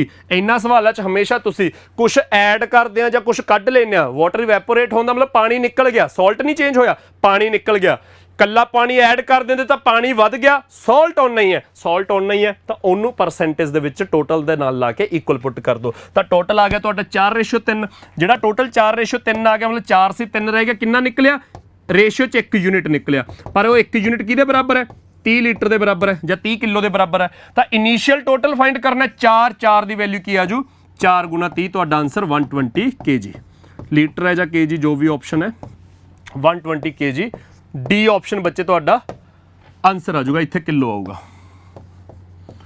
ਸਮਝ ਆ ਗਿਆ ਜੀ ਸਾਰਿਆਂ ਨੂੰ? ਹਮੇਸ਼ਾ ਜਦੋਂ ਸਾਡੇ ਕੋਲ ਦੋ ਚੀਜ਼ਾਂ ਦਾ ਮਿਕਸਚਰ ਹੋਵੇ, ਇੱਥੇ ਸਾਲਟ ਵਾਟਰ ਦਾ, ਉਹ ਮਿਕਸਚਰ ਦੇ ਵਿੱਚ ਸਾਲਟ ਕਹਿੰਦੇ 15% ਆ, ਉਹਦੇ ਵਿੱਚੋਂ 30 ਕਿਲੋ ਪਾਣੀ ਉੱਡ ਗਿਆ, ਸਾਲਟ ਓਨਾ ਹੀ ਰਿਹਾ ਪਰ ਹੁਣ ਸਾਲਟ 20% ਬਣ ਗਿਆ। ਤਾਂ 15% ਪਹਿਲੇ ਟੋਟਲ ਦਾ ਸੀ, 20% ਨਵੇਂ ਟੋਟਲ ਦਾ, ਪਰ ਸਾਲਟ ਓਨਾ ਹੀ ਹੈ, ਇਸ ਕਰਕੇ ਇਕੁਅਲ ਪੁੱਟ ਕਰ ਲਿਆ। ਇਕੁਅਲ ਪੁੱਟ ਕਰਕੇ T1 ਤੇ T2 ਦੀ ਰੇਸ਼ੋ ਆ ਗਈ। ਉਸ ਰੇਸ਼ੋ 'ਚ ਜਿੰਨਾ ਟੋਟਲ ਨਿਕਲਿਆ, ਰੇਸ਼ੋ 'ਚੋਂ 1 ਯੂਨਿਟ ਨਿਕਲਿਆ, ਅਸਲ 'ਚ 30 ਲੀਟਰ ਦੇ ਬਰਾਬਰ ਹੈ, ਕਿਉਂਕਿ ਜਿੰਨਾ ਪਾਣੀ ਨਿਕਲਿਆ ਟੋਟਲ ਵੀ ਓਨਾ ਹੀ ਨਿਕਲਿਆ ਨਾ। ਤਾਂ 1 ਯੂਨਿਟ 30 ਕਿਲੋ ਭਰਿਆ, ਤਾਂ ਇਨੀਸ਼ੀਅਲ ਟੋਟਲ 4 ਯੂਨਿਟ ਸਾਡਾ ਆ ਗਿਆ 120। ਅਗਲਾ ਕੁਐਸਚਨ ਦੇਖੋ ਬੱਚੇ ਦੇ ਵਿੱਚ।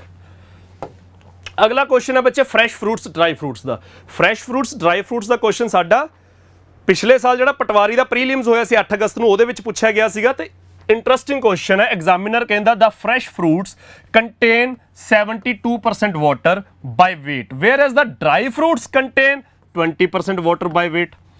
Examiner ਕਹਿੰਦਾ how many kg of dry fruits can be obtained from 100 kg of fresh fruits।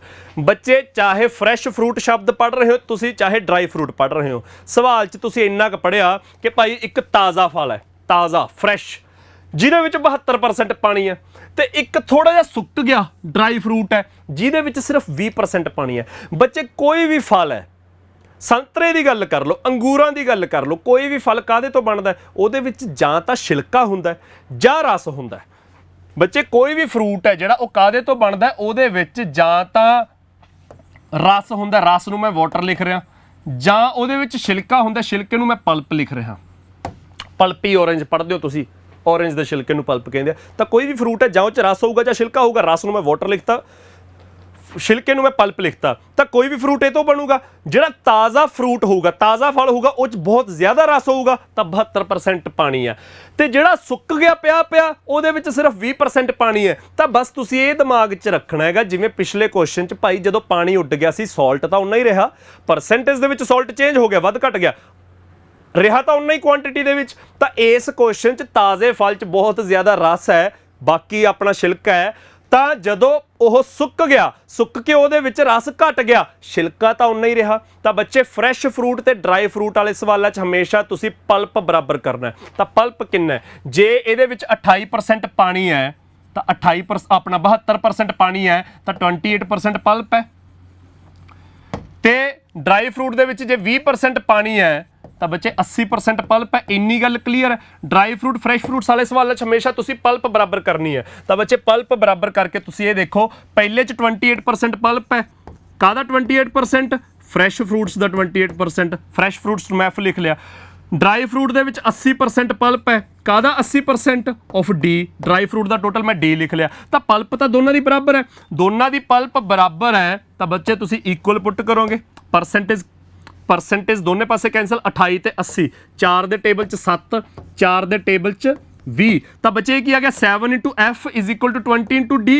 ਪਰ F ਦੀ ਵੈਲਿਊ ਕਹਿੰਦੇ 100 ਕਿਲੋ ਹੈ ਤਾਂ 100 ਕਿਲੋ ਫਰੈਸ਼ ਫਰੂਟ ਦੇ ਵਿੱਚੋਂ ਕਿੰਨਾ ਡਰਾਈ ਫਰੂਟ ਨਿਕਲਿਓ? ਤਾਂ 7 into 100 is equal to 20 into D।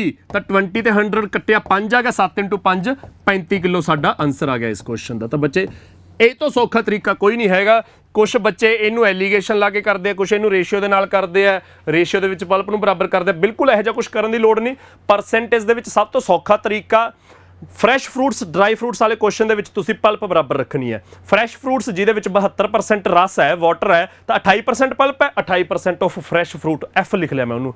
Dry fruit ਦੇ ਵਿੱਚ ਕਹਿੰਦੇ 20% ਪਾਣੀ ਹੈ ਤਾਂ 80% ਪਲਪ ਹੈ। 80% ਆਫ ਡਰਾਈ ਫਰੂਟ ਨੂੰ ਮੈਂ ਡੀ ਲਿਖ ਲਿਆ। ਤਾਂ ਪਲਪ ਦੋਨੇ ਪਾਸੇ ਬਰਾਬਰ ਹੈ। ਇਕੁਅਲ ਪੁੱਟ ਕੀਤਾ ਤਾਂ ਐਫ ਦੀ ਵੈਲਿਊ 100 ਕਿਲੋ ਪੁੱਟ ਕਰ ਦੋ। ਕੁਐਸਚਨ 'ਚ ਦਿੱਤਾ ਡਰਾਈ ਫਰੂਟ ਕਿੰਨਾ, ਉਹ ਡੀ ਦੀ ਵੈਲਿਊ ਨਿਕਲ ਆਊਗੀ। ਆ ਸਭ ਤੋਂ ਸੌਖਾ ਤਰੀਕਾ ਬੱਚੇ ਇਸ ਕੁਐਸਚਨ ਨੂੰ ਕਰਨ ਦਾ। ਅਗਲਾ ਕੁਐਸਚਨ ਦੇਖੋ, a fresh fruit contains 62% water. ਕਹਿੰਦੇ ਫਰੈਸ਼ ਫਰੂਟ ਦੇ ਵਿੱਚ 62% ਪਾਣੀ ਹੈ and dry fruit contains 24% of water. ਤੇ ਡਰਾਈ ਫਰੂਟ ਦੇ ਵਿੱਚ 24% ਪਾਣੀ ਹੈ। How much dry fruit can be obtained from 100 kg of fresh fruit. ਤਾਂ ਬੱਚੇ ਜੇ ਫਰੈਸ਼ ਫਰੂਟ 'ਚ 62% ਪਾਣੀ ਹੈ ਤਾਂ 38% ਪਲਪ ਹੈ। ਕਾਹਦਾ 38%? Of F. ਡਰਾਈ ਦੇ ਵਿੱਚ 24% ਪਾਣੀ ਹੈ ਤਾਂ ਬਾਕੀ 76% ਪਲਪ ਹੈ। ਕਾਹਦਾ 76% ਆਫ ਡੀ। ਤਾਂ ਪਲਪ ਬੱਚੇ ਦੋਨੇ ਪਾਸੇ ਬਰਾਬਰ ਹੈ। ਪਲਪ ਦੋਨੇ ਪਾਸੇ ਬਰਾਬਰ ਹੈ ਤਾਂ ਇਕੁਅਲ ਪੁੱਟ ਕਰ ਦੋਗੇ। ਪਰਸੈਂਟੇਜ ਨਾਲ ਪਰਸੈਂਟੇਜ ਕੈਂਸਲ। ਬੱਚੇ 38 ਦਾ ਦੁੱਗਣਾ ਹੁੰਦਾ 76 ਤਾਂ 38 1 ਆ ਗਿਆ, 76 2 ਆ ਗਿਆ। ਤਾਂ 1 into F 100 kilo is equal to 2 into D। Dry fruit ਨਿਕਲਿਆ ਹੋਊਗਾ।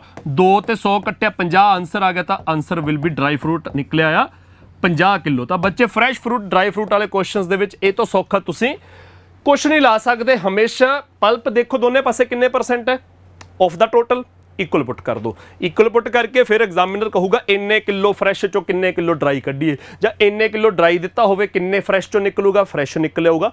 ਇਹ ਸਾਡੇ ਆਨਸਰ ਨਿਕਲੇ ਆਉਣਗੇ। ਇਹ ਸਭ ਤੋਂ ਸੌਖਾ ਤਰੀਕਾ। ਅਗਲਾ ਕੁਐਸਚਨ ਬੱਚੇ, ਅਗਲਾ ਕੁਐਸਚਨ ਸਾਡਾ ਇਲੈਕਸ਼ਨਸ ਦੇ ਉੱਤੇ ਹੈ।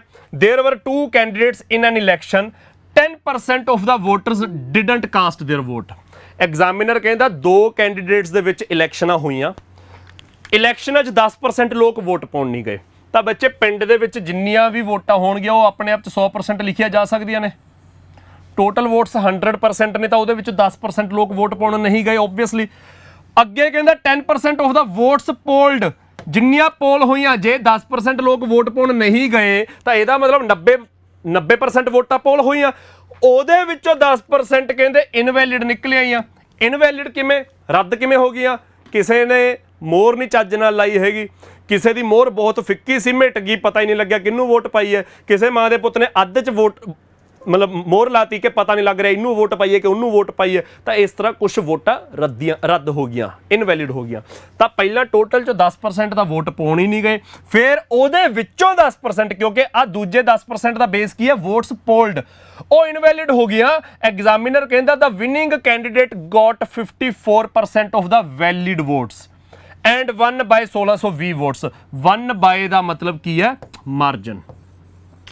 1 by 1620 ਦਾ ਮਤਲਬ ਕੀ ਹੈ, ਮਾਰਜਨ ਦਿੱਤਾ ਹੋਇਆ ਹੈ। ਤੇ ਮਾਰਜਨ ਕਿਹਦੇ ਬਰਾਬਰ ਹੁੰਦਾ ਹੈ, ਵਿਨਰ ਮਾਈਨਸ ਲੂਜ਼ਰ। ਹਮੇਸ਼ਾ ਯਾਦ ਰੱਖਣਾ ਜਦੋਂ ਵੀ 1 by 1620 ਵੋਟਸ, 1 by ਇੰਨੀਆਂ ਵੋਟਸ, 1 by ਇੰਨੀਆਂ ਵੋਟਸ ਲਿਖਿਆ ਹੋਊਗਾ ਉਹ ਹੁੰਦਾ ਇੰਨੇ ਨਾਲ ਜਿੱਤਿਆ, ਯਾਨੀ ਕਿ ਮਾਰਜਨ। ਤੇ ਮਾਰਜਨ ਹਮੇਸ਼ਾ ਤੁਸੀਂ ਕੱਢਣਾ ਹੁੰਦਾ ਵਿਨਰ ਮਾਈਨਸ ਲੂਜ਼ਰ ਕਰਕੇ। ਐਗਜ਼ਾਮੀਨਰ ਕਹਿੰਦਾ find the total number of voters enrolled. ਤਾਂ ਬੱਚੇ ਇਸ ਕੁਐਸਚਨ 'ਚ ਇਹੀ ਚੀਜ਼ ਧਿਆਨ 'ਚ ਰੱਖਣੀ ਹੈ ਤੁਸੀਂ ਕਿ ਇੱਥੇ ਬੇਸ ਸੇਮ ਨਹੀਂ ਹੈਗਾ।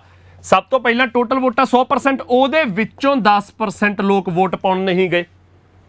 ਉਸ ਤੋਂ ਬਾਅਦ 10% ਆਫ ਦਾ ਵੋਟਸ ਪੋਲਡ। ਬੱਚੇ ਪਹਿਲੇ 10% ਦਾ ਬੇਸ ਕੀ ਹੈ, ਟੋਟਲ ਵੋਟਾਂ।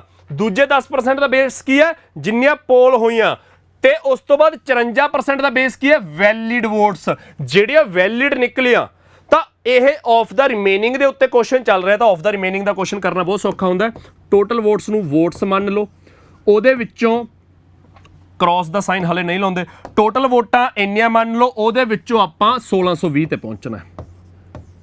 ਆ ਬੱਚੇ ਟੋਟਲ ਵੋਟਾਂ ਲਿਖ ਲਿਆ, ਵੋਟਸ ਇਹਦੇ ਵਿੱਚੋਂ 1620 ਤੇ ਪਹੁੰਚਣਾ। ਤਾਂ ਕਿਵੇਂ ਪਹੁੰਚਾਂਗੇ, ਜੋ ਹੋਇਆ ਉਹਨੂੰ ਫ੍ਰੈਕਸ਼ਨ 'ਚ ਯੂਜ਼ ਕਰਦੇ ਜਾਓ। ਸਭ ਤੋਂ ਪਹਿਲਾਂ 10% ਲੋਕ ਵੋਟ ਪਾਉਣ ਹੀ ਨਹੀਂ ਗਏ ਹੈਗੇ ਬੱਚੇ। 10% ਦੀ ਫ੍ਰੈਕਸ਼ਨ ਸਾਰਿਆਂ ਨੂੰ ਪਤਾ, 1/10 1/10 ਵੋਟ ਪਾਉਣ ਨਹੀਂ ਗਏ, ਮਤਲਬ 10 ਚੋਂ ਇੱਕ ਬੰਦਾ ਵੋਟ ਪਾਉਣ ਨਹੀਂ ਗਿਆ। 10 ਚੋਂ ਇੱਕ ਬੰਦਾ ਵੋਟ ਪਾਉਣ ਨਹੀਂ ਗਿਆ ਤਾਂ ਇਹਦਾ ਮਤਲਬ ਕਿੰਨੀਆਂ ਵੋਟਾਂ ਪੋਲ ਹੋਈਆਂ, 9/10। ਆਹ ਪੋਲਡ ਵੋਟਾਂ ਨੇ, ਕੱਲਾ ਪੀਲੇ ਰੰਗ 'ਚ ਵੋਟਸ ਲਿਖਿਆ ਉਹ ਟੋਟਲ ਵੋਟਾਂ ਨੇ, ਉਹਦਾ 9/10 ਕਰਤਾ ਪੋਲ ਹੋਈਆਂ। ਇਹ ਜਿਹੜੀਆਂ ਪੋਲ ਹੋਈਆਂ ਇਹਦੇ ਵਿੱਚੋਂ 10% ਕੀ ਹੈ, ਇਨਵੈਲਿਡ ਨਿਕਲੇ ਆ। ਤਾਂ 10% ਇਨਵੈਲਿਡ ਤਾਂ ਬਾਕੀ ਵੈਲਿਡ। ਸਾਨੂੰ ਵੈਲਿਡ ਚਾਹੀਦੀਆਂ ਨੇ ਨਾ 1620 ਤੇ ਪਹੁੰਚਣ ਲਈ, ਤਾਂ ਉਹਦਾ 9/10 ਗਾਹਾਂ ਕਰਤਾ ਵੈਲਿਡ ਨਿਕਲੇ ਆ। ਇਸ ਵੈਲਿਡ ਦੇ ਵਿੱਚੋਂ ਆਹ ਸਾਰੀਆਂ ਹੁਣ ਵੈਲਿਡ ਨੇ, ਇਹਦੇ ਵਿੱਚੋਂ 54% ਜਿੱਤਣ ਵਾਲਾ ਲੈ ਗਿਆ ਤੇ ਉਹ 1620 ਨਾਲ ਜਿੱਤ ਗਿਆ। 1620 ਕੀ ਹੈ, ਮਾਰਜਨ ਹੈ। ਮਾਰਜਨ ਹੁੰਦਾ ਬੱਚੇ ਵਿਨਰ ਚੋਂ ਲੂਜ਼ਰ ਕੱਢਣਾ। ਤਾਂ ਬੱਚੇ ਜਿੰਨੀਆਂ ਵੀ ਵੋਟਾਂ ਵੈਲਿਡ ਨਿਕਲੀਆਂ ਉਹਦੇ ਵਿੱਚੋਂ ਜੇ 54% ਇੱਕ ਲੈ ਗਿਆ ਤਾਂ 54% ਦਾ ਬੇਸ ਬੱਚੇ, 54% ਦਾ ਬੇਸ, ਕਿਉਂਕਿ ਵੈਲਿਡ ਵੋਟਾਂ ਨੇ, ਆਪਾਂ ਪੜ੍ਹਿਆ ਕਿ ਬੇਸ ਕਿਸੇ ਵੀ ਚੀਜ਼ ਦਾ ਕੰਪਲੀਟ 100% ਹੁੰਦਾ। ਤਾਂ ਇੱਥੇ ਵੈਲਿਡ ਵੋਟਾਂ ਆਪਣੇ ਆਪ 'ਚ 100% ਹੋਣਗੀਆਂ, ਕਿਉਂਕਿ ਵੈਲਿਡ ਨੂੰ ਹੀ ਦੇਖਣਾ। ਵੈਲਿਡ ਚੋਂ 54% ਇਹ ਲੈ ਗਿਆ ਜੀ, ਬਾਕੀ ਇਹਨੂੰ ਮਿਲ ਗਿਆ। ਤਾਂ ਵੈਲਿਡ ਆਪਣੇ ਆਪ 'ਚ 100% ਹੈ। ਜੇ ਇੱਕ ਨੂੰ 54% ਮਿਲ ਗਿਆ ਤਾਂ ਦੂਜੇ ਨੂੰ 46% ਮਿਲੀਆਂ ਹੋਣਗੀਆਂ। ਤਾਂ ਕੌਣ ਜਿੱਤਿਆ, 54 ਵਾਲਾ। ਕਿੰਨੇ ਨਾਲ, 8%। 54 ਚੋਂ 46 ਮਾਈਨਸ ਕਰ ਦੋ, 8% ਨਾਲ ਜਿੱਤਿਆ। ਤਾਂ ਉਹ 8% ਨਾਲ ਜਿਹੜਾ ਜਿੱਤਿਆ ਉਹ ਕਿਹਦੇ ਬਰਾਬਰ ਹੈ, 1620 ਦੇ ਬਰਾਬਰ ਹੈ। ਤਾਂ ਇੱਥੋਂ ਬੱਚੇ ਆਪਣੇ ਟੋਟਲ ਵੋਟਸ ਨਿਕਲੇ ਹੋਣਗੇ। ਟੋਟਲ ਵੋਟਸ ਕਿੰਨੇ ਆ ਜਾਣਗੀਆਂ, ਕੈਲਕੂਲੇਸ਼ਨ ਦੇਖੋ ਬੱਚੇ, 9 × 9 81 ਹੁੰਦਾ, ਇਕੱਠਾ 81 ਤੇ ਕੱਟਿਆ, ਉਧਰ 81 ਦਾ ਦੁੱਗਣਾ 162, ਤਾਂ ਦੁੱਗਣਾ ਪਿੱਛੇ 0 ਵੀ ਲੱਗੀ ਹੋਈ ਆ। ਤਾਂ 8 4 ਦੇ ਟੇਬਲ 'ਚ 2, ਇਹ 4 ਦੇ ਟੇਬਲ 'ਚ 5, 1 ਕੱਟਿਆ 2.5 ਆ ਗਿਆ। ਇੰਨੀ ਗੱਲ ਕਲੀਅਰ ਹੈ ਬੱਚੇ। 2 ਪਹਿਲਾਂ 8 ਤੇ 20 ਨੂੰ ਆਪਾਂ 4 ਤੇ ਕੱਟਿਆ, ਇੱਧਰ 2 ਆ ਗਿਆ, ਉਧਰ 5 ਆ ਗਿਆ, 2 ਨੂੰ ਵੀ ਕੱਟਦਾ 2.5 ਆ ਗਿਆ। 2.5 ਦਾ 10 ਗੁਣਾ, ਆ 10 ਉਧਰ ਚੱਲ ਜੂ 25, 25 ਦੇ ਪਿੱਛੇ 1 0, 250, 250 ਦੇ ਪਿੱਛੇ 2 0 ਹੋਰ 25000। ਤਾਂ ਬੱਚੇ ਟੋਟਲ ਕਿੰਨੀਆਂ ਵੋਟਾਂ ਆ ਗਈਆਂ ਤੁਹਾਡੀਆਂ, 25,000। ਤਾਂ ਬੱਚੇ ਜਿਹੜਾ ਕੁਐਸਚਨ ਆਫ ਦਾ ਰਿਮੇਨਿੰਗ ਤੇ ਚੱਲੇ ਉਹ ਇੱਕ ਲਾਈਨ ਦੇ ਵਿੱਚ ਇਸ ਤਰ੍ਹਾਂ ਸੋਲਵ ਹੋ ਜਾਂਦਾ ਹੈ। ਆਨਸਰ ਤੁਹਾਡਾ 25,000 ਕਲੀਅਰ ਹੈ। ਤਾਂ ਪਲੀਜ਼ ਕਮੈਂਟ ਸੈਕਸ਼ਨ ਦੇ ਵਿੱਚ ਆਪਣੇ ਆਨਸਰਸ ਵੀ ਕਮੈਂਟ ਕਰਦੇ ਜਾਇਓ, ਸੈਸ਼ਨ ਨੂੰ ਲਾਈਕ ਤੇ ਸ਼ੇਅਰ ਕਰਦੇ ਜਾਇਓ। ਸਮਝ ਲੱਗਦਾ ਰਹੇ ਕਿ ਕਿੰਨੇ ਕੁ ਬੱਚੇ ਕੁਝ ਸਿੱਖ ਰਹੇ ਨੇ। ਸ਼ੇਅਰ ਜ਼ਰੂਰ ਕਰਦੇ ਜਾਇਆ ਕਰੋ। ਜਿੰਨੇ ਵੀ ਬੱਚੇ ਜਿੱਥੋਂ ਮਰਜ਼ੀ ਤਿਆਰੀ ਕਰਕੇ ਬੈਠੇ ਨੇ, ਪ੍ਰੈਕਟਿਸ ਹੋ ਜੇ, ਅਗਲੇ ਸਾਡੇ ਐਗਜ਼ਾਮਸ ਦੇ ਵਿੱਚ ਅਸੀਂ ਚੰਗਾ ਪਰਫਾਰਮ ਕਰ ਸਕੀਏ, ਜੋ ਐਗਜ਼ਾਮਸ ਦਾ ਲੈਵਲ ਆ ਉਹ ਲੈਵਲ ਨੂੰ ਮੀਟ ਕਰ ਸਕੀਏ, ਉਹਦੇ ਲਈ ਸੈਸ਼ਨ ਨੂੰ ਸ਼ੇਅਰ ਵੀ ਕਰਦੇ ਜਾਇਆ ਕਰੋ। ਬੱਚੇ ਇਲੈਕਸ਼ਨਸ ਵਾਲਾ ਅਗਲਾ question, in an election between 2 candidates 75% of the voters cast their vote. 2 candidates ਦੇ ਵਿੱਚ ਇਲੈਕਸ਼ਨਾਂ ਹੋਈਆਂ ਜਿਹਦੇ ਵਿੱਚੋਂ 75% ਲੋਕ ਵੋਟ ਪਾਉਣ ਗਏ। ਆਊਟ ਆਫ ਵਿੱਚ ਦਾ ਮਤਲਬ ਹੈ ਰਿਮੇਨਿੰਗ। ਆਪਾਂ ਜਿਹੜੀ ਪਿਛਲੇ ਕੁਐਸਚਨ 'ਚ ਗੱਲ ਕੀਤੀ ਹੈ ਕਿ ਬਾਈ ਆਊਟ ਆਫ ਚੱਲ ਰਿਹਾ ਹੈਗਾ, ਆਊਟ ਆਫ ਰਿਮੇਨਿੰਗ ਚੱਲ ਰਿਹਾ, ਤਾਂ ਆਊਟ ਆਫ ਵਿੱਚ 2% ਵਰ declared invalid. A candidate get 9261 votes. ਬੱਚੇ ਇੱਥੇ ਕੀ ਹੈ, ਕੈਂਡੀਡੇਟ ਦੀਆਂ ਵੋਟਾਂ ਦਿੱਤੀਆਂ ਹੋਈਆਂ ਨੇ 9261। ਪਿਛਲੇ ਕੁਐਸਚਨ 'ਚ ਕੀ ਸੀ, 1/1620, ਤਾਂ ਮਾਰਜਨ ਸੀਗਾ। ਇੱਥੇ ਕੈਂਡੀਡੇਟ ਦੀਆਂ ਵੋਟਾਂ ਦਿੱਤੀਆਂ ਨੇ 9261, ਵਿਚ ਵਰ ਉਹ ਕੀ ਨੇ, 9261 ਵੋਟਾਂ, 75% ਆਫ ਦਾ ਵੈਲਿਡ ਵੋਟਸ। ਤਾਂ ਵੈਲਿਡ ਆਪਾਂ ਉੱਪਰ ਕੱਢ ਚੁੱਕੇ ਆਂਗੇ। Find the total number of voters. ਤਾਂ ਬੱਚੇ ਟੋਟਲ ਵੋਟਾਂ ਆਪਾਂ ਮੰਨ ਲਈਏ ਵੋਟਸ, ਟੋਟਲ ਵੋਟਾਂ ਨੂੰ ਮੈਂ ਵੋਟਸ ਲਿਖ ਲਿਆ, ਉਹ ਕਿਹਦੇ ਬਰਾਬਰ ਹੈ, 9261। ਤਾਂ ਟੋਟਲ ਵੋਟਾਂ ਦੇ ਵਿੱਚੋਂ ਆਪਾਂ ਨੂੰ ਜਿਹੜੀ ਇੱਕ ਗਿਣਤੀ ਦਿੱਤੀ ਹੈ 9261, ਆਪਾਂ ਉੱਥੇ ਪਹੁੰਚਣਾ। ਕਿਵੇਂ ਪਹੁੰਚਾਂਗੇ, ਜੋ ਸਟੈਪ ਬਾय ਸਟੈਪ ਹੋਇਆ। 9261 ਕੀ ਹੈ, ਇੱਕ ਕੈਂਡੀਡੇਟ ਦੀਆਂ ਵੋਟਾਂ ਨੇ ਜਿਹੜੀਆਂ ਆਪਾਂ ਨੂੰ ਦਿੱਤੀਆਂ ਹੋਈਆਂ ਨੇ। A candidate gets 9261 votes. ਤਾਂ ਆਪਾਂ 9261 ਤੇ ਕਿਵੇਂ ਪਹੁੰਚਾਂਗੇ, ਸਭ ਤੋਂ ਪਹਿਲਾਂ ਕੀ ਹੋਇਆ, ਸਿਰਫ 75% ਵੋਟਾਂ ਪੋਲ ਹੋਈਆਂ। ਤਾਂ ਟੋਟਲ ਦਾ 75% ਬੱਚੇ ਮੈਂ 3/4 ਲਿਖ ਲਿਆ। ਆ ਪੋਲ ਹੋਈਆਂ, ਆ ਪੋਲਡ ਵੋਟਸ ਨੇ, ਇਹਦੇ ਵਿੱਚੋਂ 2% ਇਨਵੈਲਿਡ ਨਿਕਲੇ ਆਈਆਂ। ਬੱਚੇ ਜੇ ਆਊਟ ਆਫ ਵਿੱਚ ਲਿਖਿਆ ਤਾਂ ਬੇਸ ਆਪਣੇ ਆਪ 'ਚ ਹੁਣ ਪੋਲਡ ਵੋਟਾਂ ਹੋ ਗਿਆ। ਬੇਸ ਕੰਪਲੀਟ 100% ਹੈ, ਤਾਂ ਉਹਦੇ ਵਿੱਚੋਂ 2% ਇਨਵੈਲਿਡ ਹੋਣ ਦਾ ਮਤਲਬ ਬਾਕੀ 98% ਵੈਲਿਡ ਨੇ। ਤਾਂ ਇਹਦਾ 98%, 98/100 ਵੈਲਿਡ ਹੈ। ਇਹਦੇ ਵਿੱਚੋਂ 75% ਵੋਟਾਂ ਇਹ ਲੈ ਗਿਆ ਜੋ ਕਿ 9 to 6 1 ਦੇ ਬਰਾਬਰ ਹੈ। ਤਾਂ 75% ਫਿਰ 3/4 ਉਹ 9 to 6 1 ਦੇ ਬਰਾਬਰ ਹੈ। ਕੈਲਕੂਲੇਸ਼ਨ ਕਰਕੇ ਸਾਡਾ ਆਨਸਰ ਆ ਜਾਊਗਾ। ਹੁਣ ਕੈਲਕੂਲੇਸ਼ਨ ਦੇਖੋ ਜੀ, 98 ਬਾਰੇ ਸਾਨੂੰ ਪਤਾ ਹੈ। ਦੇਖੋ ਇੱਕ 3 ਹੈ, ਇੱਕ ਹੋਰ 3 ਹੈ, 2 3 ਨੇ। ਜੇ ਇਹ 9 ਦਾ ਮਲਟੀਪਲ ਹੋਇਆ ਤਾਂ ਦੋਨੇ 3 ਜੋ ਕਿ 9 ਬਣਦੇ ਆ, 9 ਕੱਟਿਆ ਜਾਊਗਾ ਤਾਂ 9 ਕੱਟਿਆ ਜਾਂਦਾ। ਦੋਨੇ 3 ਕੱਟ ਤੇ 9 ਕੱਟਿਆ 1 0 2 9 1029 ਆ ਗਿਆ। 98 ਸਾਨੂੰ ਪਤਾ ਹੈ 7 ਦਾ 7 ਗੁਣਾ 14, 7 ਦਾ ਸਕੁਆਇਰ 49, 2 ਵਾਰੀ 7 ਉਹਦਾ ਦੁੱਗਣਾ। ਤਾਂ 1 7 ਕੱਟਿਆ 14 ਆ ਗਿਆ, 1 7 ਕੱਟਿਆ 1 4 7, ਫਿਰ 7 ਕੱਟਿਆ 2 ਆ ਗਿਆ, 7 ਕੱਟਿਆ 21। ਤਾਂ ਬੱਚੇ 21 ਆ ਗਿਆ। 2 ਤੇ 4 ਕੱਟ ਦੋ, 2 ਆ ਗਿਆ। 2 × 4 8, 8 ਉਧਰ ਗਿਆ 168, 100 ਚੱਲ ਗਿਆ 168 ਦੇ ਪਿੱਛੇ 2 0 ਆ ਤਾਂ 16800। ਇੰਨੀਆਂ ਵੋਟਾਂ ਨੇ ਬੱਚੇ ਟੋਟਲ 16800। ਤੁਹਾਡਾ ਸੀ ਆਪਸ਼ਨ ਆਨਸਰ ਆ ਜਾਊਗਾ। ਤਾਂ ਵੋਟਾਂ ਵਾਲੇ ਮਾਮਲੇ 'ਚ ਜਦੋਂ ਇਲੈਕਸ਼ਨਸ ਦੇ ਉੱਤੇ ਕੁਐਸਚਨ ਆਉਂਦਾ ਹੈ, ਜਦੋਂ ਕੁਐਸਚਨ ਆਫ ਦਾ ਰਿਮੇਨਿੰਗ ਤੇ ਚੱਲੇ ਆਊਟ ਆਫ ਵਿਚ ਪਹਿਲਾਂ ਜੀ ਇੰਨੀਆਂ ਪੋਲ ਨਹੀਂ ਹੋਈਆਂ, ਜੋ ਪੋਲ ਹੋਈਆਂ ਉਹਦੇ ਵਿੱਚੋਂ ਇੰਨੀਆਂ ਇਨਵੈਲਿਡ ਨਿਕਲੀਆਂ ਆਈਆਂ, ਜੋ ਵੈਲਿਡ ਨਿਕਲਿਆ ਉਹਦੇ ਵਿੱਚੋਂ ਜਿੱਤਣ ਵਾਲਾ ਇੰਨੀਆਂ ਲੈ ਗਿਆ। ਜਦੋਂ ਆਫ ਦਾ ਰਿਮੇਨਿੰਗ ਦੇ ਉੱਤੇ ਕੁਐਸਚਨ ਚੱਲਦਾ ਹੈ ਬੱਚੇ, ਕੁਐਸਚਨ ਇੱਕ ਲਾਈਨ ਦੇ ਵਿੱਚ ਸੋਲਵ ਹੋਊਗਾ। ਪਿਛਲਾ ਕੁਐਸਚਨ ਵੀ ਆਫ ਦਾ ਰਿਮੇਨਿੰਗ ਤੇ ਸੀ, ਇੱਕ ਲਾਈਨ ਦੇ ਵਿੱਚ ਸੋਲਵ ਹੋਇਆ, ਬਾਕੀ ਤਾਂ ਕੈਲਕੂਲੇਸ਼ਨ ਹੈ ਆਪਣੀ। ਪਰ ਜਦੋਂ ਆਫ ਦਾ ਰਿਮੇਨਿੰਗ ਤੇ ਨਹੀਂ ਹੋਊਗਾ ਉਦੋਂ ਕੀ ਹੋਊਗਾ, ਤੇ ਉਹਦੇ ਵਿੱਚ ਵੀ ਮੈਂ ਸੌਖਾ ਕੁਐਸਚਨ ਨਹੀਂ ਲੈ ਕੇ ਆਇਆ, ਥੋੜਾ ਜਿਹਾ ਇੰਟਰਸਟਿੰਗ ਕੁਐਸਚਨ ਲੈ ਕੇ ਆਇਆ। ਧਿਆਨ ਨਾਲ ਦੇਖਿਓ। ਕੁਐਸਚਨ ਹੈ, in an election between 2 candidates 10% of the people in the voters list didn't vote. 10% ਲੋਕ ਵੋਟ ਪਾਉਣ ਨਹੀਂ ਗਏ। 60 votes were declared invalid। ਬੱਚੇ ਹੁਣ ਤੱਕ ਤੁਸੀਂ ਇਨਵੈਲਿਡ ਚ ਕੀ ਪੜਿਆ? 10% were found invalid, 12% were found invalid, 5% were declared invalid। ਇੱਥੇ ਕੀ ਹੈ? 60 ਵੋਟਾਂ, ਪਰਸੈਂਟੇਜ ਨਹੀਂ ਦਿੱਤਾ, ਕਹਿੰਦਾ 60 ਵੋਟਾਂ ਇਨਵੈਲਿਡ ਨਿਕਲੇ ਆ।